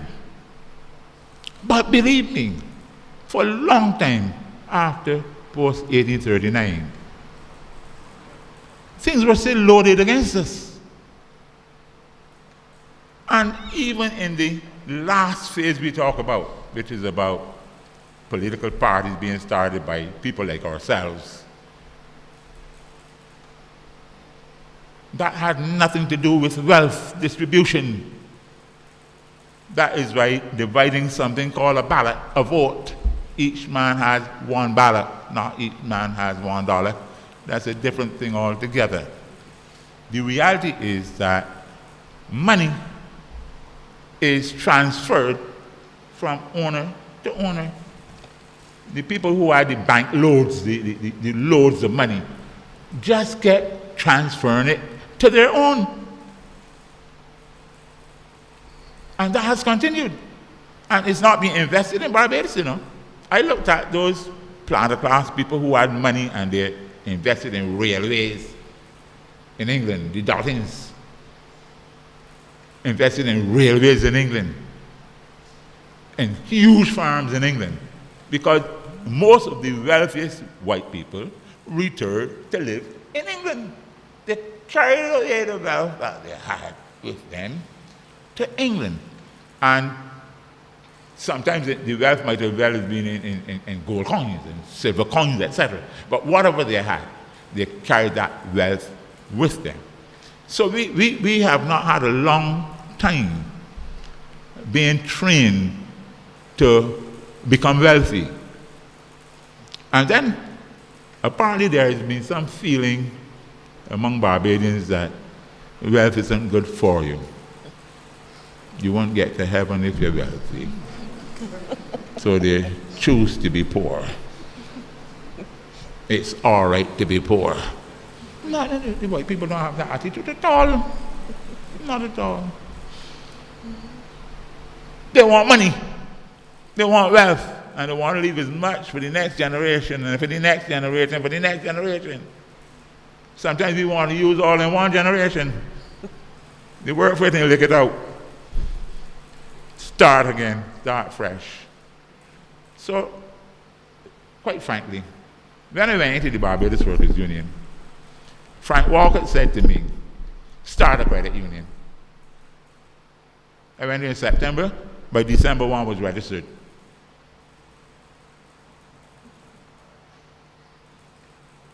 It is now, what, do the arithmetic for me, about 1983 it became final, and it's now, well, there's a 3-2, so how much years that is? 1983 to 2023. How much years? 40 years? 40 years, okay. 40 years. You can understand the amount of money in that credit union now. And they have a lot of people in there that have a lot more money than me. I'm happy for them. But I always felt that that is the way for Afro-Barbadians to go. If we can start financial credit unions first, and then land credit unions, and then business credit unions. In other words, you start with the base of money, save, save, save. And then you use that to help entrepreneurs to go into various areas. The next, and I think long term, I think the next 100 years, I think about my great-grandchildren and so on. Where would they be? They won't be where we are now. That's my own feeling. I do not believe, and I see the Indians come down here walking about with two bags, and the next thing you know now they got some big businesses around here and pulling some real power. And I think that is what we have to do. I think we get up so much with this thing about spending. I think we're so happy to spend rather than to save. I think we spend a lot of money looking good, as we would consider ourselves. Clothes or cars or whatever, because what they call it, the externalities. We spend a lot of money on the externalities. So I take your point. I take your point, and I think, therefore, that's what I'm saying. As we go into the next phase now, as we go into real republic now, a real republic now, a res publica, you know, the things of the public. As we go into that, are we going to have that transformation? How are we going to see it? Are we going to see the major things that we're going to be asking politicians and so on, and not the normal, everyday things that we've been asking for? With our education now, can we then, when they come to us, say, this is what we want to see a transformation in the next X years, but we are not seeing the things done now. All I'm saying is debt, quite frankly. All I'm saying is born in debt. And I know that has to happen too. I'm saying, as I said, good education too. I'm seeing so many young women coming out of university with good degrees and so on. I'm very happy. I think they might be taken over from the males. I think so. But I think I need to see a more concentration now on we talk about small business and so on, small business development and so on. I'm not hearing enough small businesses coming up and becoming big businesses. I'm not seeing that kind of translation and transitioning. So I would love to see that. That is the truth. I would love to see more of that. And all we have to do, I think, is to get people who are extremely good counselors in that area and put them to work with the best young people we have and try to do that the best we can for the future. I want it for my children and grandchildren, that's the truth. I've tried all the time to push them in the direction of not going into the arts and those sorts of things. Nothing wrong with that. But go where you can improve yourself and your family for the next 40, 50 years, and then my grandchildren will pick up from there and go forward. Because the family has to be, all this discussion that we are having here, all this discussion, the family has to be the root and everything that we do. It must be based on family and groups of families working together. That's why you see me working sometimes with this thing about getting to understand your family. Look, if a group of Joneses or Morrises and so on know one another and they're related and they decide that they can help one another, you'll be surprised what can happen. You will be surprised what can happen. And that is how the white people have always operated. They help each other. So these are things that we have to plan for and design strategies to help, whether it is in terms of your taxation policy. If you have that system in place and you come to me and will say we pay less taxes because they know what you're doing with it, something like that. But brother, unless we start doing that now, we might fall back rather than go forward. Because other people are coming in here. Our population is not growing. They made us go on what you call it again, birth control. I know the numbers not looking too good even for the NIS. You're hearing that. The NIS is in trouble at this point in time. And you're hearing that they might be bringing in Chinese. You're hearing that? They might be bringing in Chinese and other people from outside. So understand that all of these things now we have to talk about, educate and agitate ourselves about what is the best thing. If the population is not growing, should we bring people from outside? And if we bring from outside, where? Where from outside do you want to bring them? That has to be a discussion, quite frankly. I'm not bringing another group now. I believe, as I said, I'm looking for black people. That's the God's truth. And some of you who frighten for these Africans and believe that everyone is a cheat. I don't think that's true. There might be some of them. But there might be some Barbadians too. So be careful and watch them and scrutinize them. But at the same time, if you're looking for people like yourself, to me it makes more sense rather than looking for other ethnicities to bring them around here. The ones that we have brought already, I am seeing a possessiveness about them. They're small and they're enclaves, but we're giving them power. That is power for them here, not for us. So I see these things and I watch. Yes, sir. Okay, we have just one quick question, Mr. Greenwich, before you start. From online, we have a question regarding the author of the Confederation Crisis, the book that you mentioned, and a query on whether or not the book still exists. Yes. What's the second part? Whether or not the book still exists. I think it would mean if it's still available. Dr. Bruce Hamilton is the name. Dr. Bruce Hamilton. Whether it still exists, I don't think you will be able to get one too easy, but you never know. You can go on, what do you call these people now? Morris, that you can. eBay might have one. Amazon? Amazon might have something. Hello? You might find it on eBay. Somebody might have one to sell. And certainly it should be in a couple of libraries. Okay. In which library? But if you look up Goodreads or you look up archive.org, you might be able to find it. But it's Archive.org. it's a doctoral thesis that he did. Okay. And quite frankly, I have a hard back, so I had that for years. I've had that, and it really doesn't get out of my possession. I won't risk it, tell the truth. Okay, so we will refer them to the online sources. And see it again. Yeah. Rhonda, you have that information, right? Okay, great. All right, so you may proceed with your question. Thanks. Thank you. Ambassador, thank you for an enthralling discussion. I think it brings back a lot of information that some of us have forgotten and some of us, like me, never knew. I want to make a comment after asking a question. May I do both? Sure. Right. First, you mentioned the Wickhams, Ambassador, and Wilsons.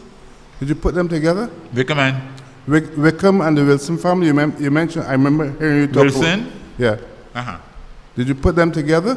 You want me to go through the names again? No. I mean, you mentioned James Wilson and his family, and you mentioned Wickhams. Mm-hmm. I'm trying to figure if you mentioned them as a conglomerate, as a separate entities. If they're related. I think if they're related. You mentioned them together? Wilsons and Wickhams are Colonel related. Wickham and the Wilson family. You're asking if Colonel Wickham is related to... Did you put them together, or you just mentioned them as two sets of people? I'm not reading you. Okay. Well, You what I'm spoke trying to about figure is both if families. if But which Wickham family? if you link and them, the Wilson family. And the Wilson family. Yes. yeah. And you're asking if Wickham and Wilson are the same relatives? If they're related. No, if you Oh, link if they're them, related? yeah. Are they linked? Did you link them? Oh, and then- not as far as I know. oh, I don't know. I've never heard of a link. I'm discovering that Oh, Wickham and Wilson. the Wilson family. I don't know. You mentioned James Wilson. I have the two Wilsons I have would be Harold and Reginald. Well, the Wilson family of printers were responsible for most of the presses in the Caribbean. And in fact, the James Wilson's uncle or great uncle worked with Wickham. And my source is another Wilson who did not carry the name Wilson, but Emerson Best, and he's the man who gave me most of my information for Bridgetown book. And he was the message boy, the carrier pigeon for the Herald. And he is the one who would have given me all of the information that I had on Wickham and so on, especially where his offices were, more than one. It was when I tried to put together the Bridgetown book, the Wickham family did not know, because as he said to me, after he was convicted of criminal libel, the mother folded them under her wings, arms, like a hen protecting her chickens. So the children didn't even know what happened to the father. He disappeared and went out to Grenada or wherever, and then died soon after. But the Wilson family were printers working both in Barbados, and when he went to Grenada, they were also in charge of the presses. That is the other note I want to make is that recently we found, you're talking about 1876, we found a little bit of my blood comes from the Greenwiches, who were the parochial treasurers of St. James for many years. And in 1876, we just discovered from the governor's box, going back to London, that Pope Hennessy had to send a report of this Mr. Joseph Hoyt from Hoyt's Village, who was called upon by the parochial treasurer, A.C. Greenwich, and Mr. George Allen, who would have been from the famous Allen family, George Allen of Bennett's, which is next door within 200 yards, walking from Bennett's plantation house to the Hoyt's Village. And they're asking Mr. Hoyt to sign this petition to get rid of this man from Barbados, this Pope Hennessy. And Hoyt, who is a master mason, says, but Hoyt can't do that. But this is the best governor that ever come to Barbados. He's offering us something that we never got. Possibility of being, who we are or who we ought to be. And said, so you're not signing? The answer is no, I'm not signing. And the next morning, his sister, who lives up the gap, because it's down a track, tells him, in fact, she asked him what you did to Mr. Greenwich. He said, nothing, I just tell him I'm signing the piece of paper. But he says, on his way out, she heard him muttering that he gave you work, he is a master mason, and he got more work to come. St. Peter Church got to be repaired, but you ain't getting another so-and-so cent from him. because he belonged to them Confederate people. So poor Joseph Hoyt got no more work after that until after everything died down. A.C. Greenwich, of course, remained. In fact, the Greenwich family retained, we're talking about 1876, with the exception of Percy Tim Tarleton, who came in for a couple of years. The Greenwich family had a hold on the parochial treasury of St. James until 1948, whenever it was abolished in favor of Northern District Council. But just to let you know that. But we found that information very, very, very recently, looking at cricket in Holders Hill. Yeah, thanks. Thank you. Okay, Thank you very much. We have another question there. Sir, you can step forward to the microphone. Please introduce yourself. Yeah, greetings, yeah. I'm David Allen. How are you? Okay. Mr. Morris, I appreciate you mentioning my father's name tonight, Brans Allen. But my question is, as a church member, are there any young people in the church? If there are any young persons? Yeah, young people, yeah, in the church, yeah. Well, we have some comments regarding that amongst ourselves, but it's a work in progress, and we welcome them all. We have some very, very young ones, 3, 4 years old, that come out to church on Sundays, and then we have a gap there, but we welcome one and all. May I ask why your question? You're talking about their not being present here tonight? I was running because I look around and see all the elders, you know what I'm saying? But you're calling me old? I'm on camera, so I have to restrain myself. Okay, don't be offended. Don't be offended. I'm not offended at all. Actually, I'm quite amused. It is something that we always talk about. Just an observation, you know what I'm saying? That's fine. Mr. Morris, I Yes, want to sir. know, this is Black History Month, right? And throughout the whole island. And from my observation, young people are not involved in this to a certain extent, you know what I'm saying? What would you recommend for us as elders to get young people to be involved in something like this, to learn about the past and what happened? That's It's all it. in the presentation. Well, brother, you and I are, right, you're younger than I because I taught you so. I know, I know there's a difference, but let's be very clear. My children and my grandchildren, if we're not careful, they will spend a lot of the time before television or finding other types of entertainment, all kinds of instruments that we will buy for them, and they will not be coming out to things like these. We are gentrifying the following generations. And it's an observation I'm making. It's an observation that Barbadians are more likely to turn out to affect than to lecture these days. Believe me. And that is the truth. I mean, my friend Morris, I saw the whole tongue lecture on TV. A good man in charge of this topic, and who you have, maybe 6 or so tourists and not a local Bajan. But that is Barbados now. You are quite right, son. Our people are not now being encouraged, really, to go and sit down and listen to people talking here. Podcasts, you might get them there, or some kind of broadcast, but they're not really coming out. So that is, you hear what I'm saying now? Educate and agitate for the future here. You have to educate and agitate what you want now. If not, your future will be changed when you get there. It is a process that you have to work on. So that is what I showed you in 3 different phases, one leading to the other one. You have to educate, you have to agitate.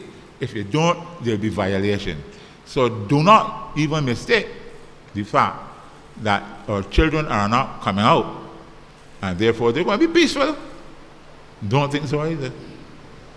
They might be even more troublesome than our generation that will come out and listen, because they might act, they might do things, and that is something we have to be very careful about. But the question about what people are interested into, I think a lot of people will be interested in. I see the reaction to things like sports. I find there's a big thing with people. I find that there's a lot about, like, music, as I said, a function that has some dancing and some singing, etc. That is gripping their attention. I don't know that many of them are going to be interested in talking about Barbadian history. They tell you that's the past. What do you want to hear about the past for? My own thing is that the past is really the present. Is that one person's past is another person's present? That's all it is. My past is somebody's present. You understand? They'll be looking back at me 3 generations from now, my grandchildren, etc., and they may have some pictures of me where I don't have any of mine. That's the advantage they will have. They have pictures of me and things that I would have left. I don't have them of my grandparents. In those days, the photograph was so unusual. Only one man booked the place with a camera. That's you know, so most of us can't go back and see grandparents and great-grandparents. Unfortunately, my father always told me that they were supposed to get somebody and get his father and carry him downtown, because there was nobody in the village doing it. And he can get his brothers to put up the money. And I tell him all the time, but you're a cheap fella, Donna. If you really wanted to take your father's picture, you got to put the money. He waited for the others to put up some money and so on. So I don't have a picture of my grandfather. I have one of my father. I have it big in my house. But I don't have one of my grandfather. Mr. Allen, before you continue, sorry to cross you. I think, no, that if everyone in here responds to your question in the way that they should, that is to make a little effort to get 1 or 2 young persons, we will make a dent. And I also think we need to consider what's happening worldwide with the keen interest in ancestry, all of those apps that they have now that people are tracing their families and their bloodlines. The celebrities are doing it. These things are catchy, and once it is something online and digital, you may get a few people. So one of you historians may be able to, you know, get something that is workable within our environment or more fitting, and it might take off with the youth. So there's an idea. Well, I just want to say that Mr. Morris is one of the guys that I admired at school at Boys Foundation when I was a youngster there. Guys like Bobby Morris, Leroy Chapman, you know, etc. You know what I'm talking about, so, you know. Thank you. All right, we thank you. Thank you for being here amongst us. Sorry, okay. Yes, I just wanted to, sorry, Louis Boxell, I'm a member of the committee that organized this. I just wanted to say, I agree with this gentleman here, that I'm thinking that the historians are like the gurus. They know a lot more than we do. And that when they do the lectures, that they should at least give us something to take home to give to the children. Because it sticks to the level up here, the upper level, and you know, and it's a big speech. But I think that when y'all do a lecture, that you should give the audience something that they can take to their kids, their grandkids, their kids, however small, that probably would instill some level of appreciation and exploration into the idea, so that what you do wouldn't die with us when we go, that they have something that they can then go on and move from there. Right? That's what I'm saying. Okay.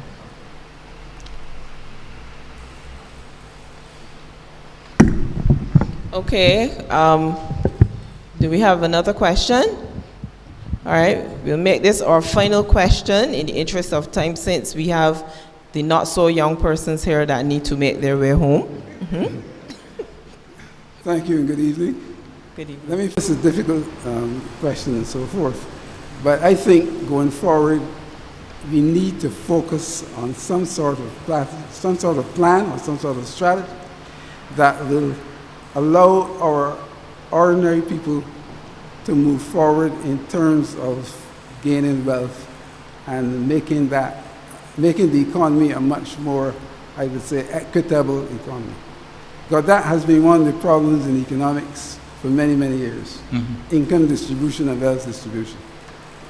And I just want to say that, right? And I think that we need to focus on that, and that perhaps we need to have a plan going forward, trying to, change the ownership structure in a way that ordinary people can participate in this economy in a meaningful way. And that is my concern tonight. Thank you very much. I would want to comment on that by saying this. I believe that one of our problems is that there are large grouping organizations in Barbados that unfortunately have taken the role of small groupings. Understand what I'm saying? Now, the political party is becoming a whale, basically. Not casting any judgments, but I'm saying that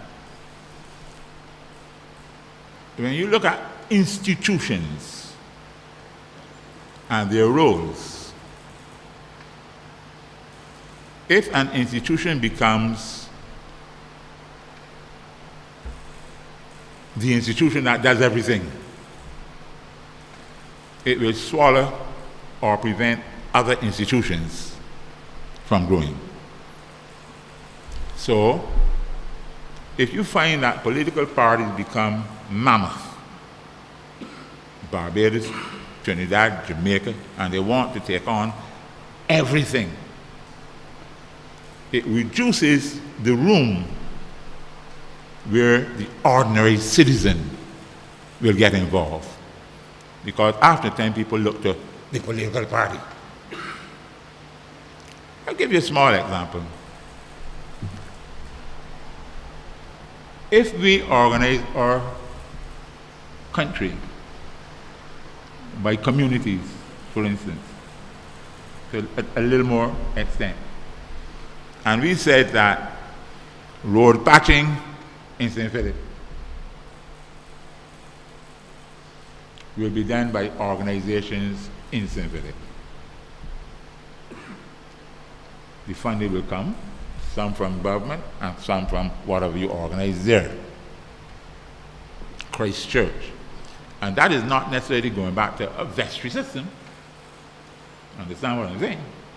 It's not necessarily going back to a vestry system, which is still government, what you call local government, and you're duplicating. But if we set up structures fit for purpose, so you would have a structure that is dealing with infrastructure then, a community thing that deals with infrastructure. Combining that might be neighborhood watch, you can combine some of them, and you have it either by parish or by sectors of your country, and the state can help you. But it's looking for the people in there, basically, to do some work and so on. It might be education then, all right? We have lots of schools, good, extremely good professionals. The lady here is a senior education officer. We talk about the professionals. Suppose you zone Barbados into areas where supplementary school activities are engaged in.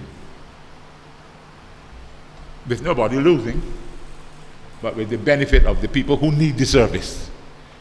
Because you know, in such a certain thing, these are the children that get in 0, these are the children that get in 20, the children that do so and so, and the mothers and fathers don't have any money to pay lessons. How you do get them better? Teach. You improve children by teaching. and giving them resources there. But if you did it in that way, that you compartmentalize and scale down some of your operations closer to the people, bad behaved children, because they come out of bad behaved homes. And you have fostering between homes in the same village. They come over by me. I ain't frightened for taking on. He's a buddy when he come over, he can see. And he come over by me, and he ain't a different child, but he said that's a different man. They get on different in this house than how they get on in mine. So I can shift my behavior here. Who knows? 2 or 3 years, the boy might be a different boy. Or the girl might be a different boy. Have you ever been influenced by anybody in your life yet? That is not in your home? I'm sure it's happened to all of us, tell you the truth. It's happened to all of us. So I believe that when we are talking about educating and educating before the next problem comes down the road, these are the things we're talking about. Because we talked about finance, that we need to get money, because no matter how we try, we still end up below somebody else. The white people from Barbados now getting over the white people from Trinidad and so on, but they're coming in and taking over. So we have to change that, but we also have to change other things too. So all it needs really is the amount of people that we have come out of the university and tell them, sit down and think and come up with strategies, because otherwise you can get some serious violation down the road. Because if you see the amount of guns out there nowadays, you understand, if they really want to violate, what can happen? You ain't frightened? I am. If we don't do the next violation in Ministry 7 here, you better believe. So we got to wake up. We have to wake up, and we have to do things that we have not done before. We have to do things differently, because now we are Afro-Bajans now, you see. We are not the ones coming from down there. They're the ones up top. We're not the ones struggling and fighting. We are here now. There's nobody to look at now. We have to look at ourselves. So there's a whole lot of responsibility left on our generation as I go, my children's generation and my grandchildren's generation, to do things differently. We cannot keep doing what we've been doing all the time and expect to get different answers. It's not going to happen. So you're quite right. All the questions are tending towards where do we go in the future. We've talked the past, and I hope you see what the dreaded past that is, That's the past of uprising. 60 years later, uprising. 60 years later, uprising. So you want to count down now and say the last one was 37, how much is 60? We just passed that, what can happen when the next one coming? We don't want that. Thank you all very much. Yes, I think that is a very fitting wrap-up, and I want to thank all of you. But I won't be doing that myself. We have here our brother, Mr. Ken Knight, who was not named as one of our committee members, so we have to apologize for that. But he is very much appreciated. The input that he gave to the entire process is appreciated, and now he is going to be the one giving the vote of thanks for us. So I invite Mr. Kenneth Knight to the microphone. Thank you. Thank you.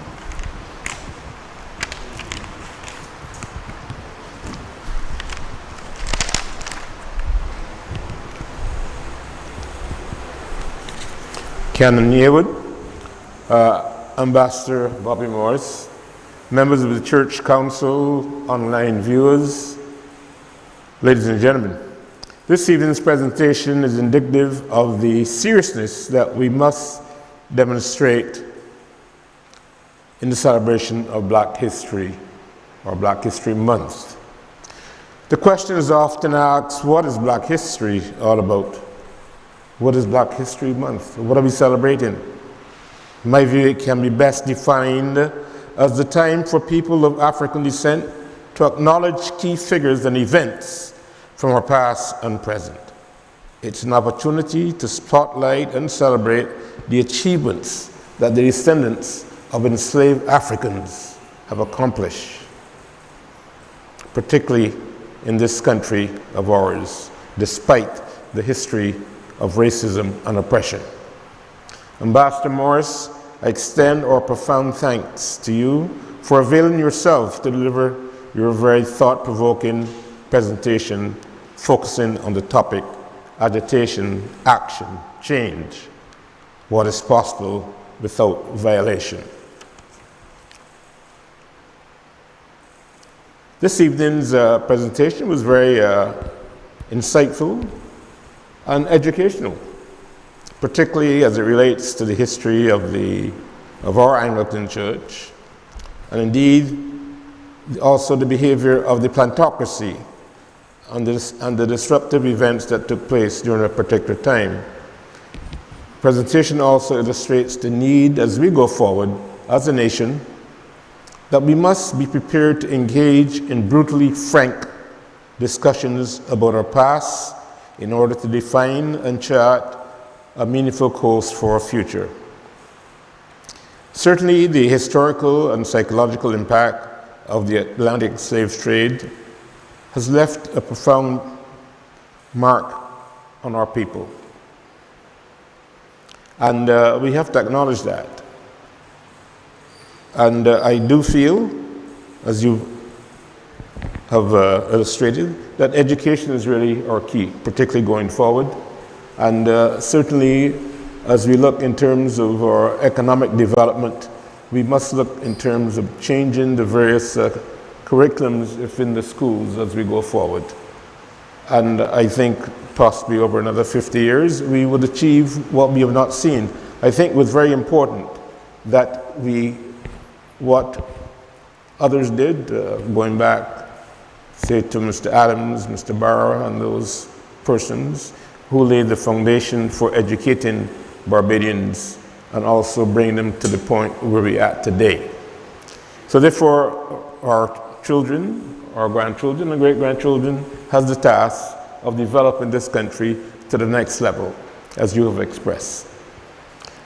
At this time, I must express thanks to Brother Humphrey Broom and his committee for coordinating this event. Thanks also to the online participants for taking part in this presentation this evening. And thanks to everyone attending this evening and gracing us with your presence. At this time, I want to invite Ambassador Morris to give him a token of our appreciation for taking time out and sharing your thoughts with us.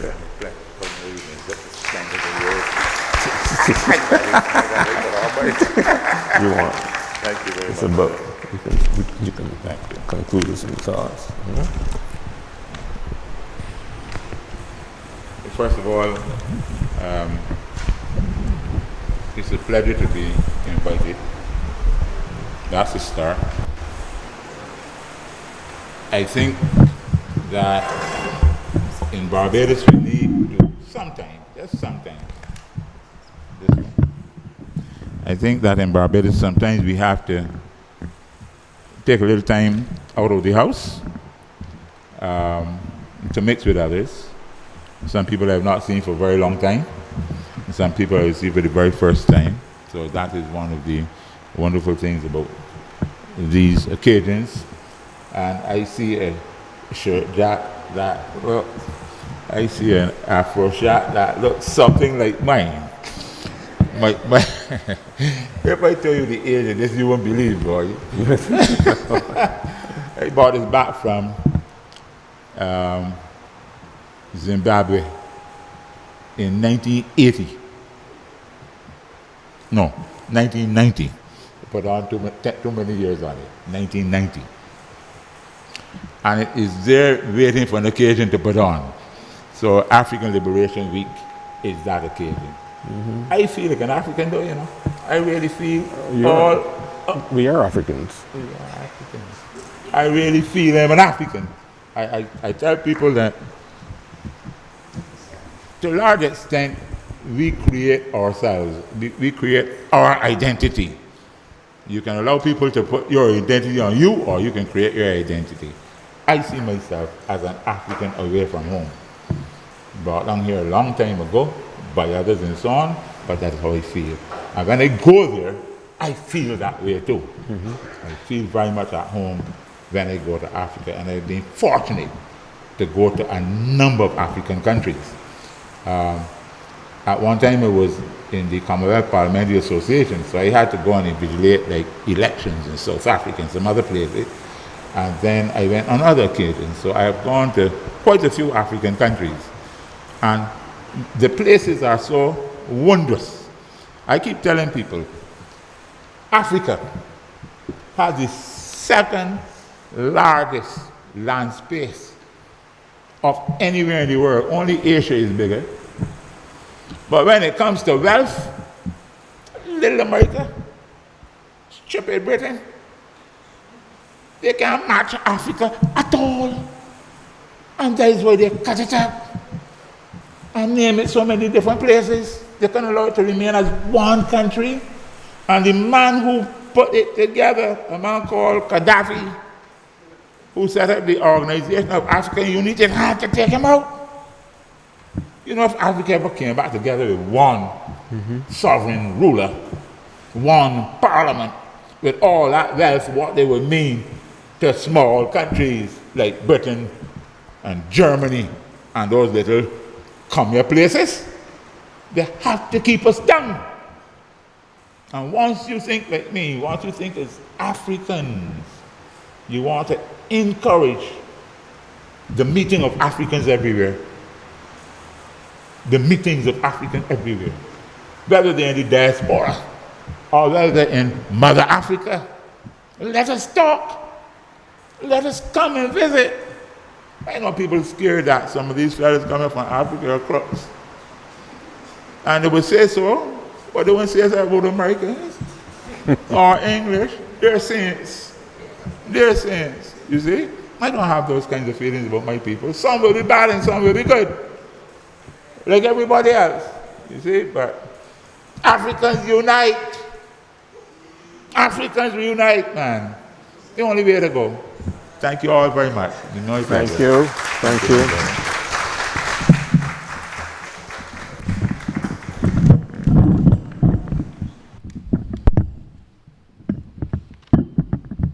Okay, I think we all join Brother Ken in expressing our appreciation to our brother, our presenter, Ambassador Bobby Morris.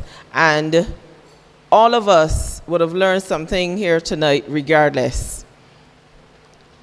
Correct? Good. So only thing that's left to do now is to give God thanks, and we invite Canon Harewood to lead us in the closing prayer. Good.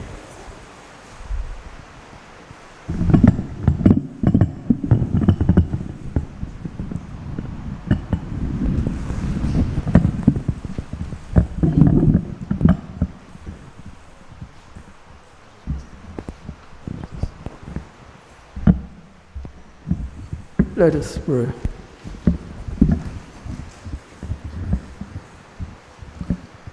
Almighty God, we give you thanks for all that has been presented here this evening. And we pray that from what we have heard and digested, that we will certainly seek to let it have an influence on our lives for good. And we pray that its wisdom may be able to guide us, and that we will with courage take on the wisdom where wisdom will take us, for Christ's sake. Amen. The grace of our Lord Jesus Christ and the love of God and the fellowship of the Holy Spirit be with us all evermore. Amen. Thank you, and please get home safely. Since we've born, playing a role that we've been given by the Creator who watches on. Sometimes it seems life is hard. You will receive only bad. Don't be afraid. Don't give up the struggle.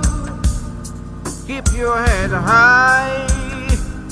You will get by, and you will be playing your role well. You will be avoiding hell. And at the end of your days, at your setting sun, the Creator will say to you, well done, well done, well done, well done, well done. Act will come, be prepared. Sadness and bliss will be shared. Then suddenly things will get better. Don't be complacent. See the future. Save all you can. Fill your need. But don't ever sow seeds of greed. Love your neighbor as you love your person. Life will be complete. Life will be sweet. And you will be playing your role well. You will be avoiding hell. Oh. And at the end of your days, at your setting sun, the Creator will say to you, well done, well done, well done,